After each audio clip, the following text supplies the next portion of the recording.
Donga, the gun shop owner, leaned in and demanded Kururi Halana. "So you forged this sword, huh?"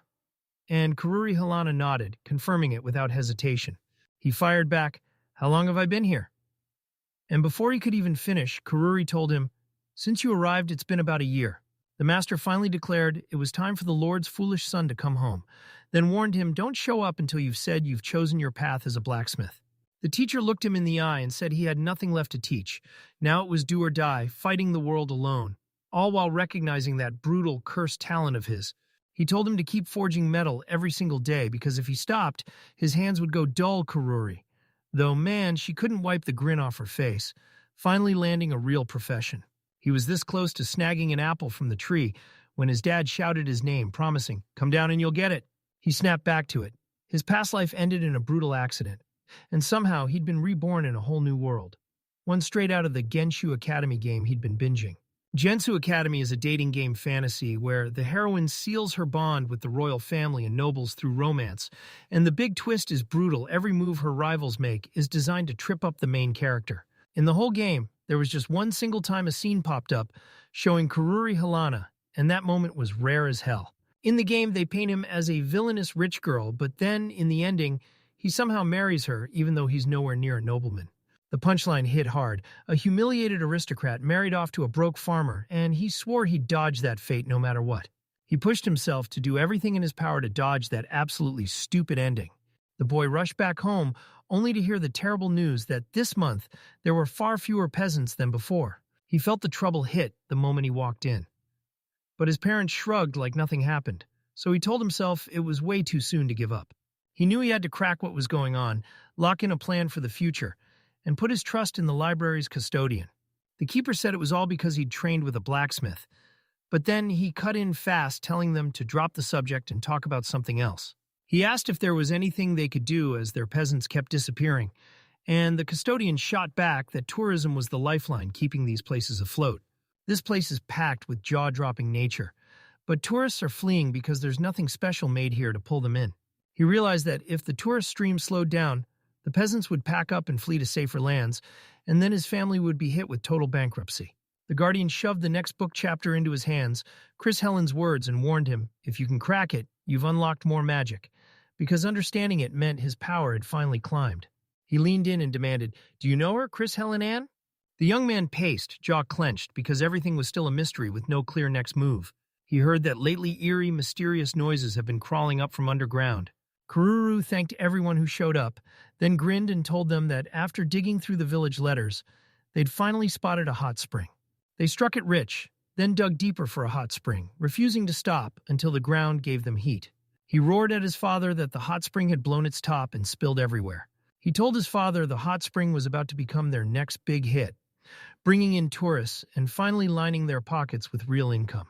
The young man noticed every eye in the room was glued to the first prince, and he figured this was his opening, so he pivoted straight to the second prince, Rasha Kudan.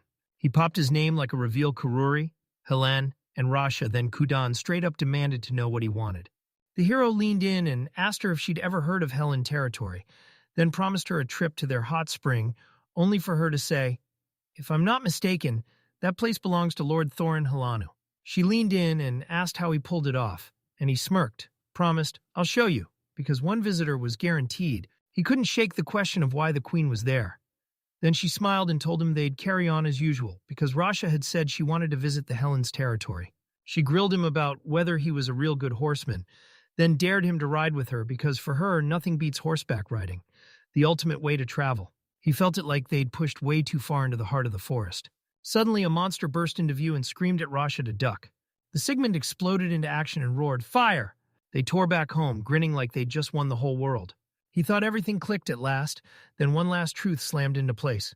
He yelled that the place was way too far to go, then shot back, "Did anyone even invite you?" Days later, he stood at the Falls Ranch and watched fresh waves of tourists roll in.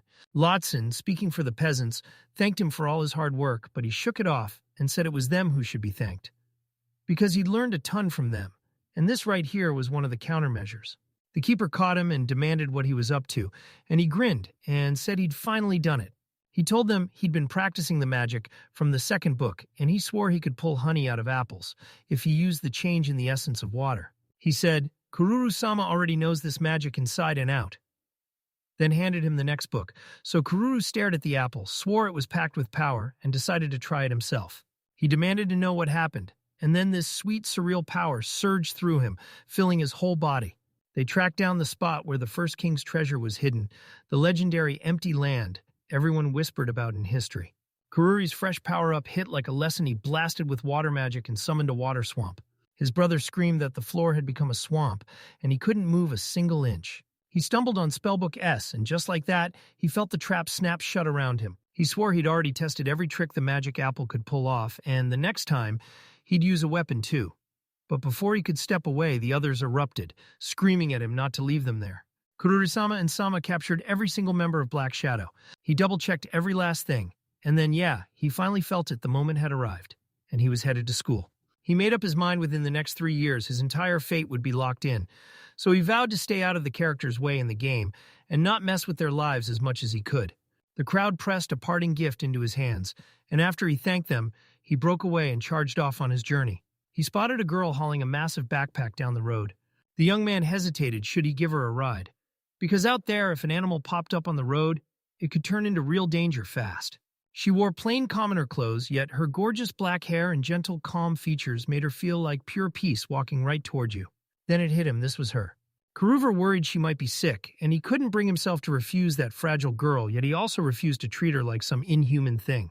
With unshakable confidence, he figured this wild turn of events would somehow pay off, and then he stepped up and greeted her. He flashed a smile and shot, "Hey, are you okay? What's going on? Are you really all right?"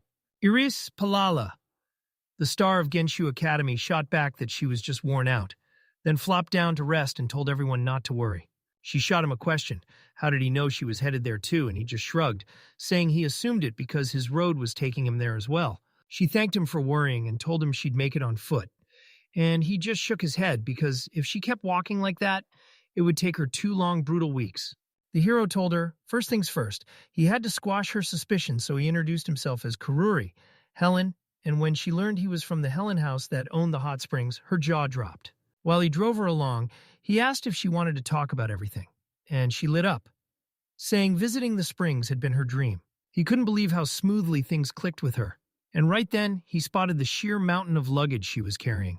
She thanked him for letting her ride in his carriage, and swore she'd repay him one day. Then he leaned in and said, "Let's talk springs," because traveling solo felt painfully dull. He claimed that Helen springs work wonders on your skin, making it smooth and bright, and said they've even found out recently that drinking their water is just as powerful. She snapped that she couldn't wipe out the debt if he kept pulling stunts like this, so he shot back with a deal pay for the meal by feeding them something delicious and spending the time talking about Helen's holdings. He declared that a meeting this rushed had 0 place in the game, then took full control and did exactly what he wanted. And when he turned to Iris, he told her he had something huge to confess. She claimed he was spaced out and that she couldn't follow a thing, and he worried school life would be a drag and that she might get hit with discrimination. Iris finally opened her mouth and started spilling her life story. Her dad was a blacksmith, but he died when she was just 12. So she and her mom, plus her brothers and sisters, had to grind in the fields, barely scraping by while taxes crushed them. She lit up when they accepted her. But the moment she left home, loneliness hit like a punch. Meanwhile, he fretted about her safety and figured he might lift her spirits by telling her stories about his father. The carriage screeched to a halt, and he snapped that something was seriously wrong. He watched those guys get slammed by monsters, and he knew they were in serious trouble the moment they used that entrance pass. She burst into tears, and after hearing her nonstop nonsense, he snapped. He couldn't just refuse, so he ordered the men up and marched them out. She figured she could take over from here, but she'd probably shut it down, because since she hadn't done anything, she couldn't possibly accept the money. He promised he'd take one down, while the other would charge in, and Iris would blast them with magic right after. Then she told him they were probably way too far for that to work. He screamed, then blasted the enemy with a wall of fire. She caught it instantly and surged forward to strike the moment the second one started closing in. The girl crumpled into tears the moment she shattered the sword. She broke down and said her mom had scrimped and saved every dollar to get it for her. And he fired back, "I'll fix it. Are you really telling me you think I can't do it?" Kurudu promised he'd make it even tougher and stronger. But she shot back that she loved it exactly how it was, and then Kurudu offered to grab the pass and get them back on the road. He swore his heart was still bleeding out. The hero handed over the 2 gold coins like he promised. then told everyone his name was Kururi Halan, while the merchant grinned and said he'd be thrilled to take any advice, urging him to never forget the girl's name and face. She asked what he'd do with the gold coins, and he swore he'd ship them straight home to his family. The young man snapped that he couldn't take it because she'd fought for that money, and she shot back, "I don't have anything else to pay with." She thanked him with shaking relief, then promised she'd send that coin straight to her family, and he couldn't help thinking it was the clear best move. She swore that someday she'd repay him 100-fold, never forgetting the debt she owed, and then he urged her to head to the academy and cut loose and have some real fun. They stared in awe at the academy's massive size, saying it was absolutely enormous.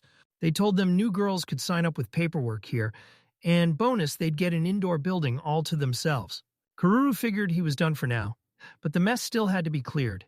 He was wiped out, so he shoved it all to tomorrow. He snapped to attention this academy was absolutely massive, and everywhere he turned, towering buildings loomed over him. I couldn't believe how amazing it felt to dive back into blacksmithing after just a few days away. He stared at it, convinced it couldn't be a wall like some monstrous giant was staring back. He introduced himself as Kururi, and Holland immediately snapped, asking whether he and his neighbor were the same age, because that voice of his was way too deep for someone so young. The neighbor leaned in and said he was from Wing 1 to 2 Royal Knight's blood, Captain Vane Lot's son, and that his family owned the Helens territories. He threw out an apology and admitted, "I'm back again." Their neighbor said the whole talk left him totally confused, and he only realized too late that he forgot to tell you that. A thunderous knock slammed the door. He told me John said ever since he was a kid, he'd been chasing strength and sharpening his sword hand, and that his father basically forced him into this academy not just to train, but to forge who he'd become. Kururu said, I can finally see my own face, and then he told them to just sit anywhere. He couldn't shake the question, why did he bring him inside? And why was he suddenly right on his heels? The kid couldn't believe it. This had to be the worst possible place to talk, right from the moment he sat down straight behind him. He panicked at the thought that one wrong answer would get him hacked to death, or tossed aside like garbage because he couldn't see his own face, and had no clue how his thoughts were even being judged. The hero told him, "I'm fixing your sword so it comes back even better," and added, "If anything I do comes off rude, call me out, no hesitation." He snapped at him to get lost, because he had no clue what to say, and he wasn't about to split food into favorites and unfavorites. Kuduru finally understood he was a good man, but there was nothing he could really talk to him about. And with so many acquaintances swirling around, he couldn't possibly stay polite to everyone. He shot back a cheerful, "Hello." He leaned in and asked if he was waiting for the first sunrise. Then he grabbed him by the moment and pulled him inside. And he told him, "Come on, let me take you somewhere for breakfast as a thank you for keeping me company yesterday." He slapped on a grin, greeted Iris, and told her, "Here I am." She confessed she was terrified the boys' dorm wouldn't let her in then. Right before school even started, she just strode straight inside. Iris walked up and introduced herself to Wayne Lott, and he shot back that she'd told him she wanted to go somewhere today. So if he was down to join them, at least the day wouldn't drag. She asked where the academy library was, saying she absolutely had to visit it, and he couldn't help but think it was a real shame. He told her he'd finished forging her sword, and she lit up with gratitude because she'd already sent the gold one straight to her family. Krududu couldn't shake it no matter what. He was sure Iris was an absolute stunner. She blushed hard because that was the first time anyone had ever called her beautiful, and he just shrugged it off, saying he only pointed out what was obvious. He figured that approach made him a total seducer, then told Kuroi it was time to pack up and move out. He said that up north, the land does grow food, yet the people barely touch the grain or the vegetables then. Kururi frowned and reckoned that out here, in this endless sea of grass, maybe things weren't so hopeless after all. He said there's raw meat in it and called that wild idea human ingenuity. He told them that chewing raw meat could pull out key nutrients. Plants hold, and that's exactly how the Northlanders managed to survive. He finally got the plan. Those people barely ever fell ill and lived for ages. The student begged him to try it, but Curry snapped that he had to go home. This was too much for him to handle. He blurted out that this place was gorgeous, then instantly realized with a sick jolt that he really wished he hadn't slaughtered their breakfast right in front of his eyes. He demanded to know what it means to stare into an animal's eyes and whether this whole thing was some kind of sick joke. Then another snapped back, "Look into its eyes before slaughter, and you'll see its face every time you bite into it." He screamed that they couldn't kill him. Then they leaned in, promised the tastiest bite was something awful, and told him to try it. She made him pretend Rasha was spoiling him, picking the juiciest berry for him, then stripping off the leaf like it was pure magic. Iris told him he had no choice, then dared him to picture those gruesome guts like they were just a berry. He couldn't stop thinking about how gentle the flavor was and whether it was so damn good that it really made tears spill from his eyes. He said it was the first time anyone had ever thanked him like that, and it hit him like a lightning bolt. Kurudu told him he'd never had friends before, swore he'd get along with them, and now, boom, he and his friends were literally tied together with sheep intestines. He bragged that he hit every room to introduce himself, but somehow no one from Wing's 1/3 tree clicked with him. The hero admitted it's brutal to click with everyone, then told himself not to stress about it. He asked if that hit him too, how the same people can love and hate, like it's nothing, and why it's not exactly every day he catches himself thinking about it. Kurduru told them he was getting ready for tomorrow's placement tests, because as a kid he studied and trained every single day. He promised, "I'll give it everything I've got, and if nothing weird happens, the best of the best will make it into Class A." The student burst out, "Excuse me!" Donna called this room her home. The guy swore he meant no harm toward Wayne, then realized he was dead serious about it. The girl said she couldn't see his face, but she just knew he was on Karuri's side, Helen Dono's side. Then the man snapped back that he wasn't Karuri at all and ordered her to get out. She snapped, calling him a scoundrel, and demanded to know why he was in Karuri's room like she already knew he was there for something shady. Karuri came sprinting up, yelling why they were even fighting. Then the man snapped at him to go inside and deal with it himself, because someone had been straight-up disrespectful. The girl stepped forward and said her name was Crossy, and Amarel lit up, gushing that meeting him felt like a dream, and that he looked exactly how she'd imagined. She leaned in and asked, "Can I be your student?" The girl leaned in, spilling that she already knew. His sword skills and magic were unreal, and then she begged him to train her, asking for every secret behind that power. The man told her to get out the moment she was done, warning her that if she kept going like this, trouble was going to catch him eventually. That girl snapped, "He's done for, this titan's going to swallow him whole." Crossy told her, "We're the same age," then leaned in and asked, "So why do you want to become my apprentice?" She told me she'd bumped into Iris Dono by pure chance, and he'd insisted he was the exact kind of guy she needed to meet. Then she dropped the real punchline. She had to get stronger, no excuses. The man pressed her on why she wanted power, and the girl snapped, saying it was chauvinism. She shrieked, insisting she wasn't a girl at all, she was a boy. He told him he could only pass along what he'd personally lived through and studied, then asked if that would be enough. And the reply came back immediately, that's exactly what he'd been praying for. He nodded, agreed to take him in, and swore he'd pour out everything he had, pushing past every limit his body ever thought was possible. The young man looked at his physique and said, "Sure, maybe I can learn magic, but fencing, that's going to be brutal. If I want to get stronger, I've got to train my body first." He blasted out that he'd never obey a single order, and then he said his teacher was Karuri Dono.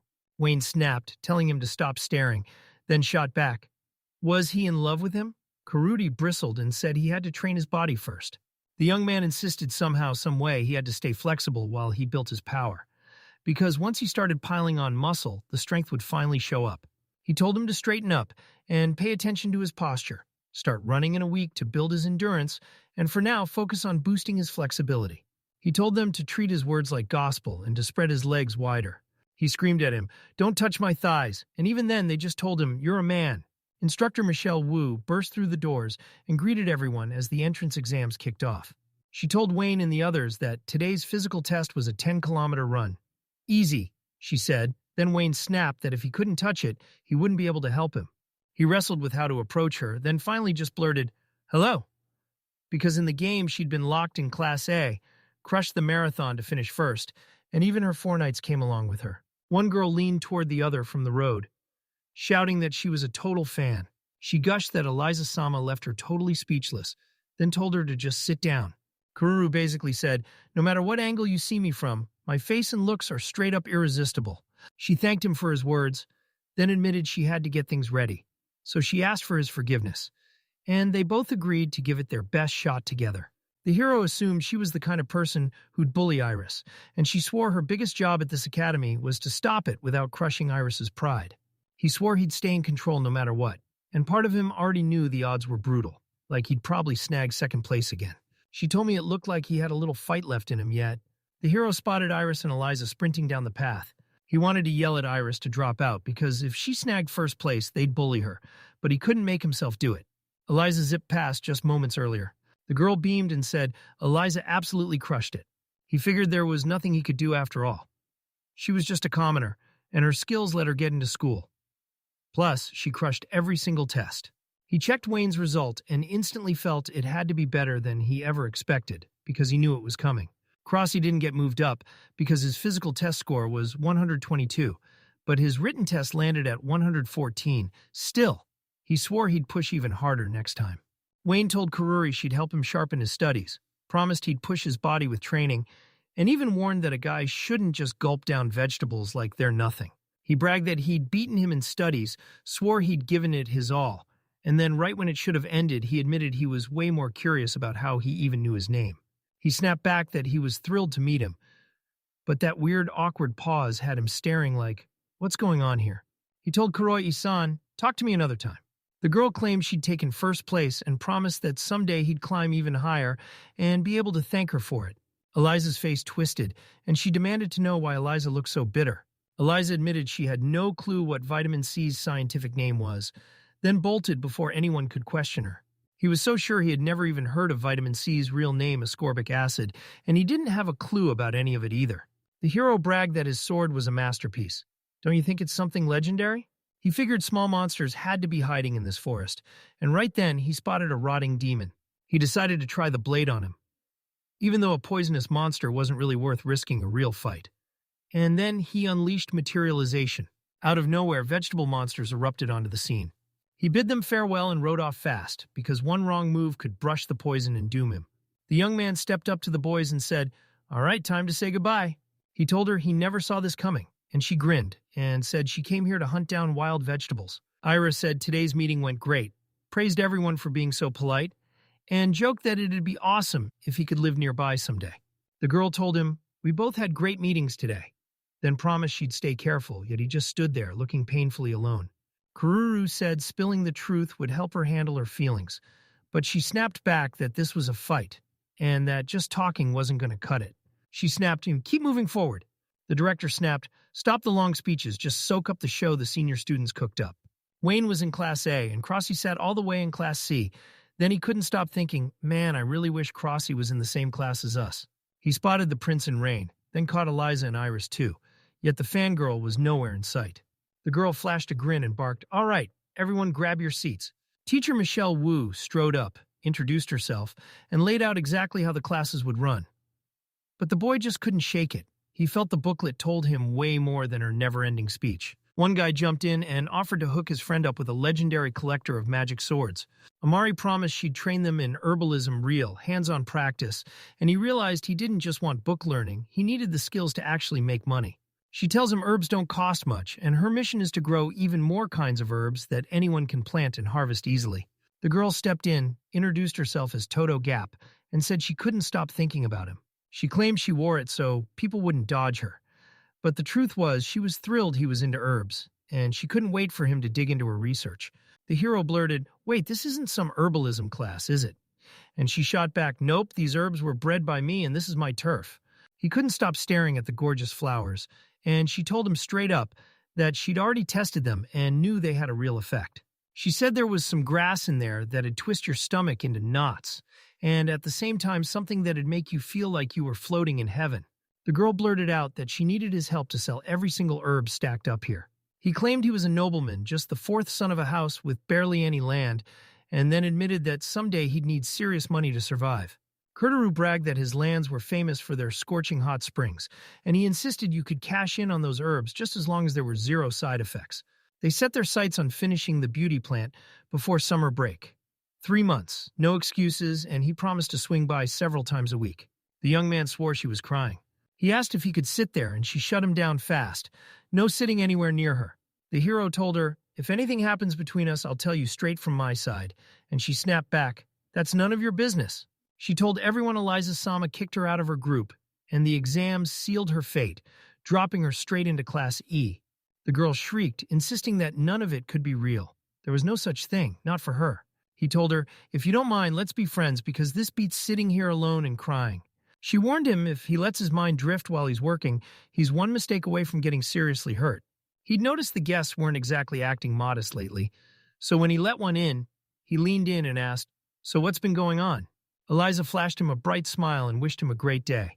The elf stepped in, greeted Guru Risama, and demanded whether Marime-sama was there, then asked what business she had with her while flat out saying he didn't have any either. She said Marime was her follower, and even though they were separated now, her gut twisted the moment she vanished out of nowhere, so she wheeled around and demanded Marime-san confirm it. He shot up and fired off a question to Eliza. What was she planning to do next? Eliza said they were leaving, and Marime, still staring out the window, nodded along. Eliza shot back that, of course, she'd punish her, no doubt about it. Then she laughed it off like it was totally natural to train a stray, and reminded him that since he was a nobleman, he should get it. Gaishimaisi, she snapped, asking what punishment they meant, then brushed it off like it was none of his business, because this was personal, but he shot back that Marie Mason was in his room, and he couldn't just stand there while they dragged her away. Mary May, tears blazing in her eyes, answered that she understood it all, because she served Eliza-sama. He told Eliza to stay put and learn how to feel other people's pain. But she snapped at him to shut up, only for him to fire back that he was doing it for her own good. Then ordered her to study the word sympathy. He begged her to stop bullying people, swearing it wasn't who she really was. Then he unleashed his super move, the friendship flick. Eliza erupted into tears, sobbing that it hurt, and screaming that even her own father wouldn't dare touch her. Then she swore she'd tell him everything. Marime, shaken to the core, blurted what he'd done to her beloved Eliza-sama. Then she lunged at him and snarled that he didn't need to thank her. One student leaned in and hissed that it was wild how he'd managed to piss off the girl. Because even Prince Ark wouldn't snap at her like that, then told him to cut it out. Since they were in class, the other shot back that he couldn't deal with her, shushed the first so he could focus on the teacher, and the teacher immediately screamed at both of them to shut up. She figured if her memory didn't betray her that Railrain was born into a farmer's family, but he never bragged about it after losing his parents as a kid. He ran into the prince by pure luck while staying with his grandfather, and before he knew it, he'd followed the prince all the way to the capital, becoming his trusted friend. His partner clocked that the teacher had wrapped up, so now they could finally talk, telling him it was time to practice, and he just smirked to himself, "I see right through you," while thinking it. Meanwhile, the second student pleaded to be spared from any more talk about Eliza. Rain said he liked working solo to stay locked in, but this was his first autopsy, and his nerves were buzzing, so he asked if they could do it together. Rudy nodded, admitting he was scared too. Kudati said the first move was to split open the stomach, only for it to turn out way harder than anyone expected. He insisted it was real, and then his partner caught Kuduri-kun red-handed, staring down the heart he'd cut out, convinced it meant something, and pushing the idea that the gruesome flaying tails hadn't bothered him at all, like he expected to dodge straight into Eliza's fury anyway. His partner fired off a question, did he have any skills, and did he want to train as a doctor, then laughed that he basically reeked of money. Kururi shot back that he was way too close to that world, that he was undeniably strange, but that he was getting more interesting every time, same vibe as Eliza. Rain told Kuriri that he'd seen it. He wanted to become a doctor someday, and even if their reasons weren't identical, Rain pushed for them to study together because he was dying to talk with him more. He fumed that his partner must have called the first prince selfish until his partner fired back that Ark's the real selfish type, always glued to him, never trying to make friends, and that Kaduti doesn't have to stick to talking to him only during class. Kuriri thought he'd totally heard it right. What a psycho. While they were still talking about that narcissistic prince, his partner suddenly clocked something off and leaned in, asking Kururi-kun if he knew a girl named Iris. Kururi declared the autopsy was done. Then Rain clapped him on the back and called him merciless, saying that's exactly why she loved him. But Kururi shot back that he didn't mean it like that. He said Kururi had real gift as a doctor, his technique was sharp, his movements were spotless, and he could handle once living flesh like he'd done it 100 times, but something about him still felt wrong. Rain told him he needed extra reps to really level up, then shot back that Kururi was built for this job, especially with that kind of grit driving him. He said it was true, sure, they breed and slaughter other animals for food, and he could live with that. But when they're studying it to save lives while also taking others, like in this autopsy, it just hits too hard for him. He said he wanted to be a doctor, but guilt crushed him because once those animals were finished being used, they'd get tossed aside, and that would be the end. Kururi snapped that the tools in here were clunky and lifeless. Suturing felt miserable too, and maybe he should forge brand new instruments. Rain nodded hard, saying, yeah, you're right, and Kururi urged him to keep grinding toward his goal and get comfortable, because there are all kinds of doctors out there. Someone grilled him about what he'd do with it and whether he could take it, so Kururi said he wanted to bury it himself, only to get told, do whatever you want, and then his friend jumped in to help dig the hole. Rain said he'd keep at it as long as guilt kept gnawing at him, and he actually thought that was a good thing. Kururi asked if Rain would help, and Rain snapped back, of course. On this holiday morning, he kicked back like he was sipping perfect coffee while he read his book, and for once, everything felt warm, easy, and totally relaxing. He couldn't wrap his head around why anyone would even need a book called Applied Curses, because from what he knew, anyone could just do it, so the whole thing felt unsettling as hell. He couldn't stop thinking about who swiped it. Maybe Iris? Then he stumbled on a book titled Potato Growing Skills, and the crazy part was it only had volumes 1 and 3 with volume 2 mysteriously missing, and that detail hooked him instantly. She asked what he was reading, and he said it was The Origin of the Kudan Nation. So when she admitted she felt the same shock the first time she got here, it made sense because this place is ridiculously huge. She told me he was a total learning geek. Curriculum beating himself in every way, and she swore his book was going to be absolutely amazing. He stared at her reaction and wondered, was it really her who'd grabbed the second book? And did she just forget that promise not to laugh? He quickly apologized for interrupting, then told her they'd see each other. The hero figured, if it's not Iris, then it's got to be Wayne, even though Wayne somehow seemed like the type to read books about potatoes, so he sat there fuming, wondering where the hell the other book had vanished to. He demanded the truth, and the moment it clicked, he realized it was Eliza. That young guy was certain she had a weakness for potatoes drowned in butter, totally logical in his mind, so he leaned in, asked what was so funny, and pushed, "Did you see me?" She snapped that he was spreading rumors to turn everyone against her, and he shot back that it wasn't what he meant. Iris swore that as long as she held that book, she could fling him into the next world. Then he froze in disbelief, realizing she was ready to use it on him, and begged her to wait. She said she was interested, and since it was the truth, she blurted out, "Let's talk about potatoes." He couldn't help but picture people stuffing potatoes with butter at the hot springs. Then Eliza snapped, saying he was dead wrong. She leaned in and demanded, "Tell me, did you know what I call people just like you?" The girl told him, "If you want to learn about potatoes, you'll have to burn someday." She blurted that she was shocked he'd even show interest in potatoes, then begged him not to tell a soul, insisting she didn't want anyone finding out, and then said she was leaving right now. He begged her to stop cursing him, but fear was choking his voice. She just smirked and said she'd do whatever she wanted. Someone grabbed him and snapped, "So you're still a study lunatic? What the heck were you reading last night?" Then he turned to Wayne and demanded, "Okay, what did you do?" He asked her name and gender, and the cat fired back. Cats with no owner don't get names like... Sure, it's common sense, but the second she said it, she made it clear he was being rude since she's a girl, and he's acting clueless. He asked Neko-sensei if she was a magic teacher, and if she could really use it. Then he demanded their names, and Kururi and Wine spoke theirs right up, so he swore he'd remember them. Sensei promised she'd let them join her research group if they proved they had what it takes, and the man urged them to hunker down and study, because classes still hadn't even kicked off. Sensei snapped that it wasn't pretty enough, but since it was only a beginner spell, he grudgingly let it slide. Sensei told them to start by testing their magic, really poking it, shaping it, and learning what it's made of. Then she said Kuduri would be perfect for the team, and even if the others were a bunch of oddballs, he'd slide right in. Neko-sensei told one girl, "You've got it too," and the other, "You've got real potential." And Kudori was sitting there stunned, convinced both were incredible, and that Neko-sensei taught with zero games and full seriousness. Sensei blurted that he was way too hyped to wander around poking everything, and he needed to lock in while Kuduri frowned, feeling like this was getting way too intense, and wondering what mess he'd just walked into.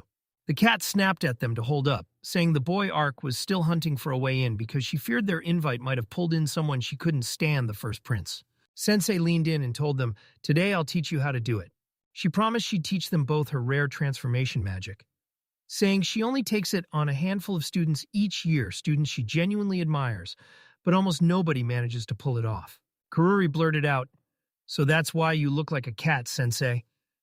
And she smirked, "Yeah, that's her real form." Then she snapped, "Now wrap your bodies in magic," and you could feel it crackling all around them. Sensei told Vane, "You're young, so it shouldn't be a problem," but then warned him he needed to start unloading way more magic. And Vane thought, if Kururi can do it, then I can too. Sensei smiled and said everything was fine, then told them to transform that hand and go for it. Sensei told her they reshaped their very essence with magic, and once the spell kicks in, all they have to do is keep that magical form alive, then tweak it however they want. Vane leaned in and told Kururi he was still young, and that the magic coating his body wasn't the same as Merceria Tia, so Kururi couldn't shake the feeling that this joke was downright cruel. Kururi blurted out that he nailed it, then thanked his sensei, who immediately labeled him a genius. But the sensei smirked and said the Arc Boy was just a normal guy. No saint, no villain, even if he was a prince. Sensei cut him off, saying that was plenty for today and he'd teach the next step later. And when Wayne begged Kururi to celebrate, he finally nodded and agreed. Vane said Kururi might be on top right now, but he'd still win in the end. Then Kururi shrugged and said it didn't matter to him at all. Wayne grilled Kururi about what her connection with Iris was like, and you could feel his irritation rising the second he asked. Then, Kururi shrugged and said, "We're just friends." Curry cracked, saying he was joking, and Wayne snapped, "What do you mean?" Curry shrugged it off, insisting they were just friends, but Wayne wouldn't buy it for a second. Vane refused to believe Curry was just some normal nobody, because even Iris, so picky it hurts, couldn't stop singing his praises. Meanwhile, Curry kept asking himself if Iris really saw this annoying guy as her prince. Kurori blurted that he wanted to rush back to his room and finish forging, then asked what Vane was doing, talking up his swords and all kinds of weapons. Vane couldn't help wondering if they matched the magical swords he already had, and he basically told Kurori, "That's exactly why you're coming with me." He swore every blade in that place was forged by a legendary blacksmith, and if you sold even one, you'd be set for life. Kaduri just couldn't believe it was real, but he also couldn't ignore a shot like that. Wayne erupted in pure delight, shouting that he'd finally pulled it off. He said he was heading to the herbalism room, and Iris lit up. She asked if she could tag along to check it out. And he shot back, "Of course." Iris couldn't stop staring at the massive silver vine, and Kururi's shock hit hard when he realized the intruder was actually Iris herself. He tried to reassure her she was harmless, but Iris shot back that the choice was hers to make. Iris stared in awe at that massive silver vine, and another girl blurted, "How did you grow it?" before tossing out the wild idea that she could grow vegetables too, and then explained it all came from several carefully made crosses. She begged, "Tell me how," and the first girl shot back, "Anything can happen," while the third just nodded like, "I'm totally fine with it." Iris lit up and swore that she'd become a herbalist too. He couldn't stop wondering what kind of girl Iris really was, and he could tell she had no bad intentions.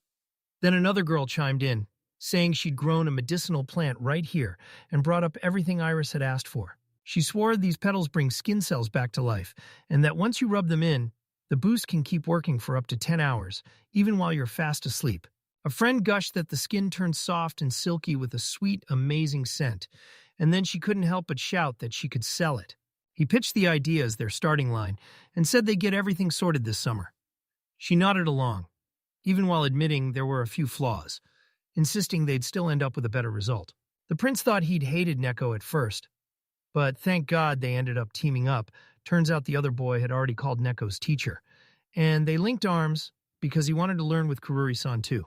He snapped that even if he'd come first, Ark had shoved in ahead of him, which was totally unfair. Then he told Kururi to meet him in his room after class, insisting she could come before nightfall. He said the tool in his hands had a dull blade, but once it hit anything, it still sliced through and ripped everything apart with raw force. His friend blurted that it was awesome and that Kururi-kun was dialed into the task way differently than in class, like he had the soul of a true worker. Kururi thanked him, telling him her focus in class finally wouldn't get wrecked by distractions. Then her friend snapped back that he just couldn't do that, and he was honestly stunned. His friend shrugged it off like it was no big deal. But then he said he'd never felt anything this razor sharp, like a jewel tipped with a blade, slicing circles around every other tool. His friend told Kururi-kun he was amazing, and Kururi shot back that it wasn't luck at all he'd made him that way through sheer hard work. He insisted he had nothing going for him until he met Kururi, and everything started spiraling into the most amazing momentum. And now his dream of becoming a doctor feels closer than ever. Plus, he can't even deny it. He's having a blast. He demanded one of those, swearing he'd worked his tail off for it, and if Kururi wanted it, he'd make sure it came straight to him. The girl shot him a bright, welcoming smile and greeted him. He demanded to know who it was, and she answered with her voice full of meaning, then told him, "Don't just stand there like an iron statue move." She asked straight up if it was normal that he knew who she was. Then he cringed and apologized, admitting he had zero memory of anyone like her. She claimed he didn't even know her, totally caught her off guard. Then she clung to him and asked how he should be punished, while he begged her not to scare him like that. Vane snapped, asking what happened to Kururi, and why he looked like he'd just seen a ghost. especially since they'd ordered him to pick up their investigation right where they'd left off. Sensei said, "Last time you used just one hand, but today you've used both." And Vane and Kadruity were blown away. He asked if they were dried fish, and Karuri told him Wayne had caught some and dried them himself, so he decided to spoil Sensei with some, because they were insanely delicious. But Sensei snapped back that something so ordinary had no business being offered to a refined lady like her. Karuri snapped at her to shut up, and she shot back, "I need more, just a little more, Sensei praised him as a good boy, calling him a truly talented young man because he'd already nailed it. Then she told him to draw on a tail, tweak each part bit by bit, and let his focus ease up. Sensei nearly choked on his own shock. He was the very first to master that transformation so fast, and it was insane. Then, she snapped her command compress. "Your magical power now." Wayne begged to learn the trick, but the sensei snapped back that his power still wobbled and he'd have to drill the transformation for a solid 1 to 2 hours. A few days later, on a weekend, he checked the street and found it empty, so he decided this was his shot to try transforming out there. The elf snapped at him, telling him to get back on his feet. She told him he could roam anywhere and crash whenever he wanted. Then she leaned in and said she just wanted to keep him close a little longer. She blurted that she wished she could be as free as him, trapped like a bird in a cage, and the cat nodded like it was just as free as he was. She leaned in and asked, "Will you be my friend?" He leaned in and demanded to know if she was okay. The girl's eyes went wide when she saw the hero standing there. He beamed at her, asked if she was okay, and she snapped back by calling his name. Right then, she chased after him without hesitation. The next day, Karuri grabs the moment and swears he somehow slipped out yesterday, and now he's done playing around. This has to change, and right now, a sneaky stranger slid a letter under his door, like it was meant to be found in secret. He can't stop thinking about some deadly curse hiding in there. And he knows he can't stall because if it's a demon, a snake, or even a tiger, none of it matters. He has to move now, and those things won't touch him. In her letter, the girl writes that she's praying he's okay because she couldn't sleep a single second, replaying everything that happened over and over. And the kicker is, her father is the country's respected prime minister, and he loves her more than anything. The hero can't help but wonder if she really scribbled it, or if she just shoved it onto the paper with pure force. Then she grabs a cup of tea and keeps reading. Eliza tells him that something heartbreaking just went down between them, and she begs him to keep it secret for both their sakes. Then she pushes for them to wipe it clean. She'll protect her honor, he'll stay alive, and somehow they both come out winners.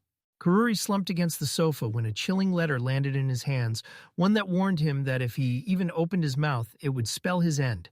He shoots back a surprisingly calm reply, "I'm fine, I hope you're better." And after he hears she's been sick, worry slams in his chest. He knows her dad is the prime minister, one of the biggest names in their country's politics. So he reassures her, telling her to not worry. He fired off the letter, dropped onto the couch, and agreed to her terms even though it wasn't the perfect fix. At least not yet. Then, out of nowhere, a weird popping sound snapped the silence. This letter showed up from Eliza and Karuri's gut, tells him it's not some peacemaking message. She scribbles that she's sure of what his letters say, because he really is the son of some provincial nobleman, and she can only hope his memories will line up with where he came from.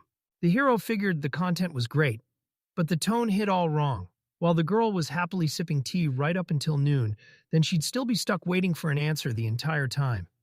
And even if he managed to remember it, that didn't mean he'd somehow be able to spell it out for everyone. Karuri finally understood she needed hard proof that he was trustworthy. There was a note there praising her grace and sweetness. And he meant it with his whole heart until she scoffs, thinks it's probably all lies, and calls it empty talk. Then she begs forgiveness, and even though the hero only throws out a small compliment, the impact hits like thunder. So he shot back a message, because everything she said had hit him hard. And in that reply, he finally spilled his secret. He'd been an insanely overweight kid for years, then he begged her to keep it locked away. He conjured a magical flower and sealed it to the letter, then poured out his heart on the page saying she's the sweetest, most graceful girl he's ever known, and that these are his real feelings, hoping it'll finally work. The answer popped up instantly, and the girl grabbed that flower with a smile, thanking him like it mattered to her soul, calling it beautiful, calling it unlike anything she'd ever seen. She said it even represented her, and then she leaned in, asking him to tell her its name if he knew it. She keeps it safe, and that's his secret. But she suddenly cranks the volume again like she forgot yesterday. Somehow, he tries to stay happy, and then boom, he decides to write back. He says it'd be the purest joy to tell her the flower's name is Envy, born from his own imagination. Because in the language of flowers, It means a small burst of happiness, and he's relieved she actually likes it. A girl sank into her chair, and just like that, a letter found her. It hints at the whole incident.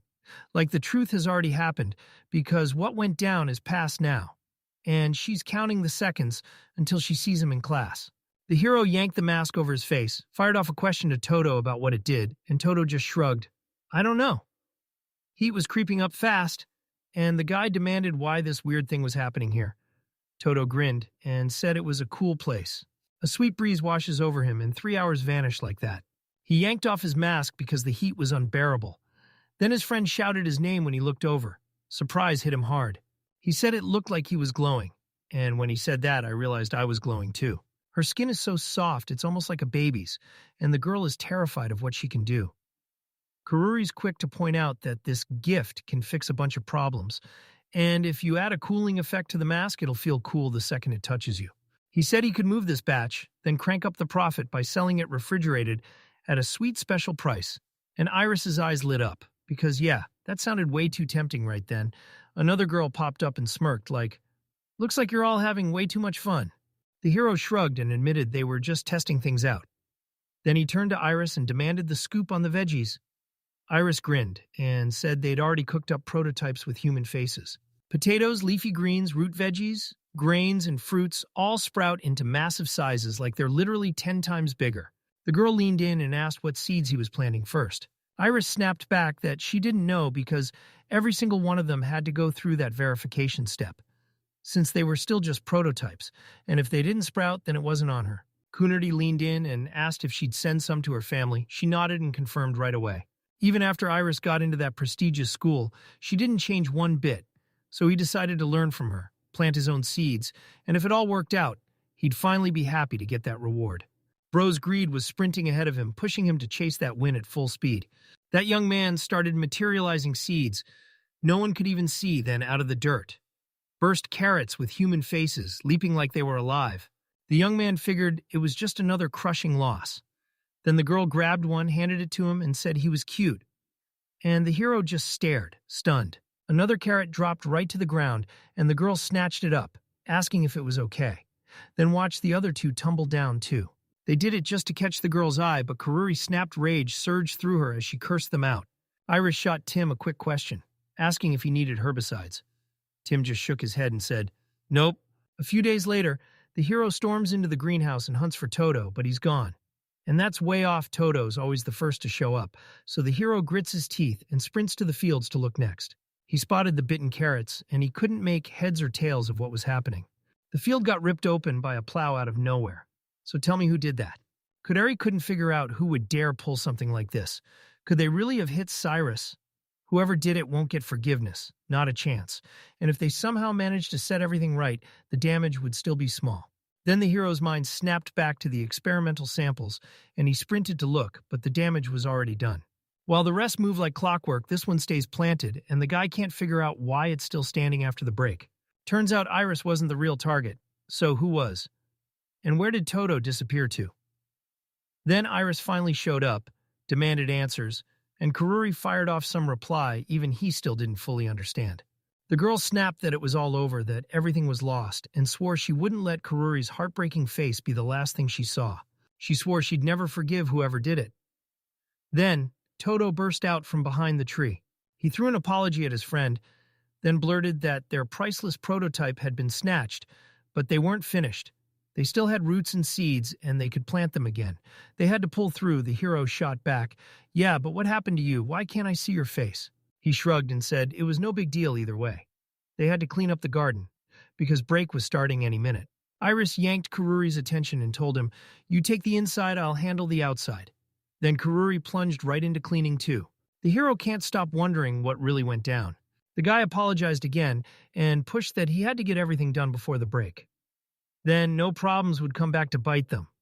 Kuduri snapped, asking what actually happened, and wondering why he couldn't just say the truth. He shot out a sincere apology and swore that once they were gone, he'd jump right back into tending those plants.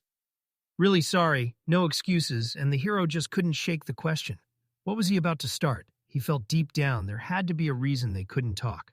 He promised he'd stay a bit longer and shove every last seed into the ground today, so Iris and Kururi could head home right now. The hero promised he'd help, and the girl backed him up. Then the guy reminded her that her exams were coming fast, so maybe she should hit the books, and she snapped back that she'd stay right there too. They all agreed to give it a shot. He even insisted one person was all the job needed, so Karuri and Iris shot each other a look, closed in around him and pushed, "No, we try together." They refused to let things stay the way they were. He's too young to figure it out by himself, and Toto still won't open up, so what's he supposed to do? The boy finally pressed Kudurti about why he looked so gloomy. Because for once, he wasn't keeping his usual distance. Did that mean Kudurti had actually warmed up to him? The hero couldn't even imagine having the energy to answer those jokes. A classmate spilled what caused the disorder in the garden, and the young man's curiosity snapped to full power. Even though he's not buying what this guy is selling, the hero still jolts when he hears the details like, maybe he's only useful as a tool. Karuri demands the information. The young man reads the paper and immediately gets why Toto was powerless then. At exactly 4 in the afternoon, the culprit, Morigap's band leader, Ryan Christopher, strides into the garden, nabs a few plants, and slips away with the others who wrecked everything. Toto lunged after him, but the beating landed anyway because Mori sat at the family's top, and Toto was just a side branch with no chance of picking a fight with their high status, terrified he'd bring danger down on his own family. This is his report. His friend didn't even demand a reward last time because Eliza and Karuri are close, but now he wants his payment.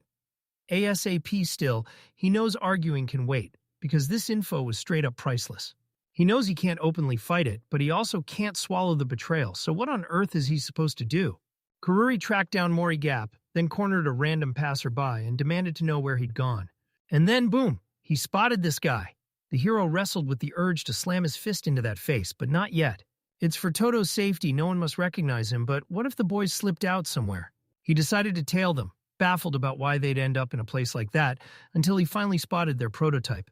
The boys started trading stories about Toto's reaction. And honestly, it was hilarious how he tried to cling to that flower so dumb it was perfect. And Karuri sat there, hearing it for the first time. Mori heard they were about to throw him back in jail, and he snapped. He just needed to see him once, so his friends rallied behind him. The hero couldn't take it anymore and decided he had to tell him every terrifying nightmare he'd been living through. He stepped out, leaned in, and demanded to know if they honestly thought it was funny. He looked like a carrot with a face, and he made sure his nightmares clung to them. When he's asked to explain himself, he calls it mercy, then drops the truth, the plant he destroyed in the garden. The boys burst out that it's totally impossible, and yeah, people his age might even buy the tale. But then he shows a flash of violence. He slammed a punch straight into that guy's face. Then he drove a punch straight into the guy's stomach. Mori couldn't stay away. He bolted back and started smashing those carrots. But the hero didn't crack. He surged forward, slammed him down, and pinned him with a hand placed behind his back.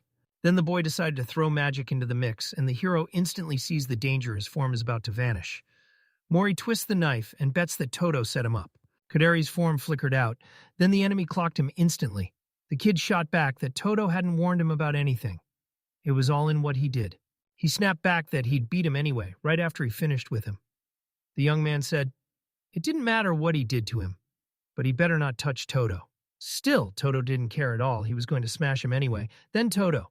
The very next second, the young man slammed his fist into the guy's face. He warns that the next time they pull any funny stunt against them, he's done forgiving, then vows on his own name that he'll kill them without a shred of regret.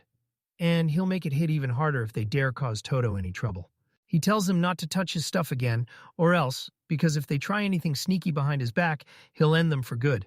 The boys panicked and bolted, and Karuri crumpled to the ground, spiraling over how this could blow up into trouble for Toto later. Later, the young man blurts out that he's truly painfully sorry. Toto froze when he learned he'd been thrown into the punishment room, shocked that his friend had pulled off 3 of them reckless as hell. But pure bravery. Then the kid apologized, knowing full well he'd crossed the line. Toto blinked in shock at first, but he wasn't stupid enough to snap at a friend who'd stood up for him, even if it came out in a burst of pure rage. Karuri warned that this could spell disaster for him, and he shot back, I won't die. Sure, trouble was coming, but it wasn't some huge world-ending thing. Either way, he felt way better knowing they'd finally gotten what was coming.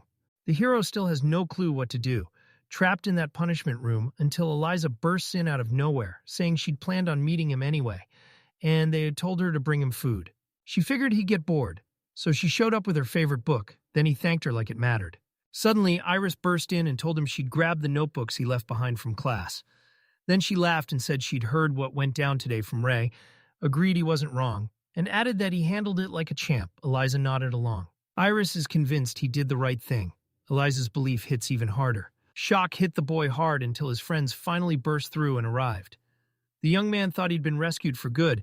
After everything that tore through the academy, time somehow flew, and once the exams rolled around, the wild rumors faded away little by little.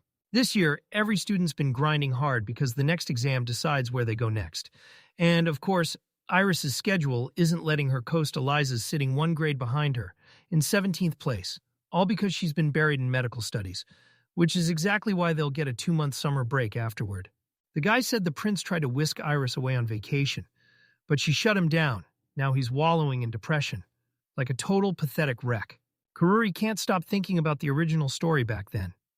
He remembers her staying here for the whole summer, and 2 months alone is brutal. He misses her so much, he just has to go see her. Iris snaps at the young man to check this out. These plants look unbelievably promising.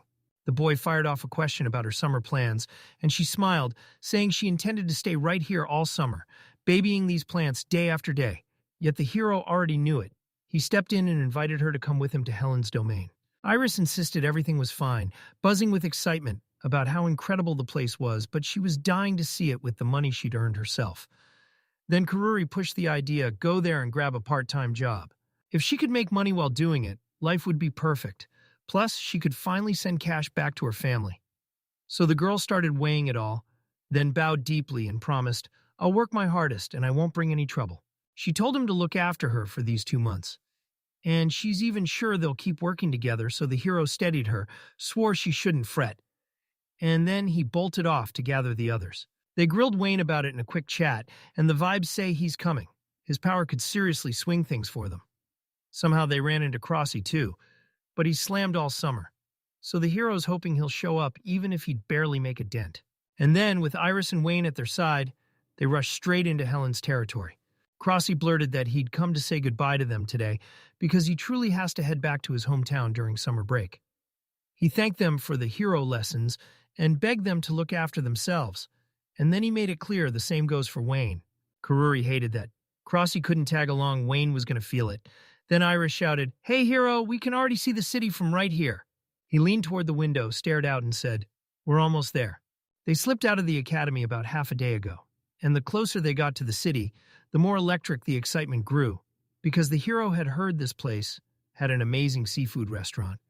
And Wayne couldn't help thinking those kinds of spots always drag up the best memories. Iris can already feel her stomach turn at the thought of all those perfect memories waiting ahead.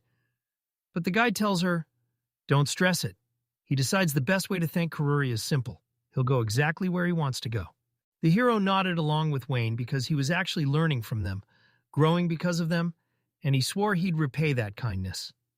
The girl snapped an apology for being rude, and he brushed it off, telling her, We're friends, no need to be so formal.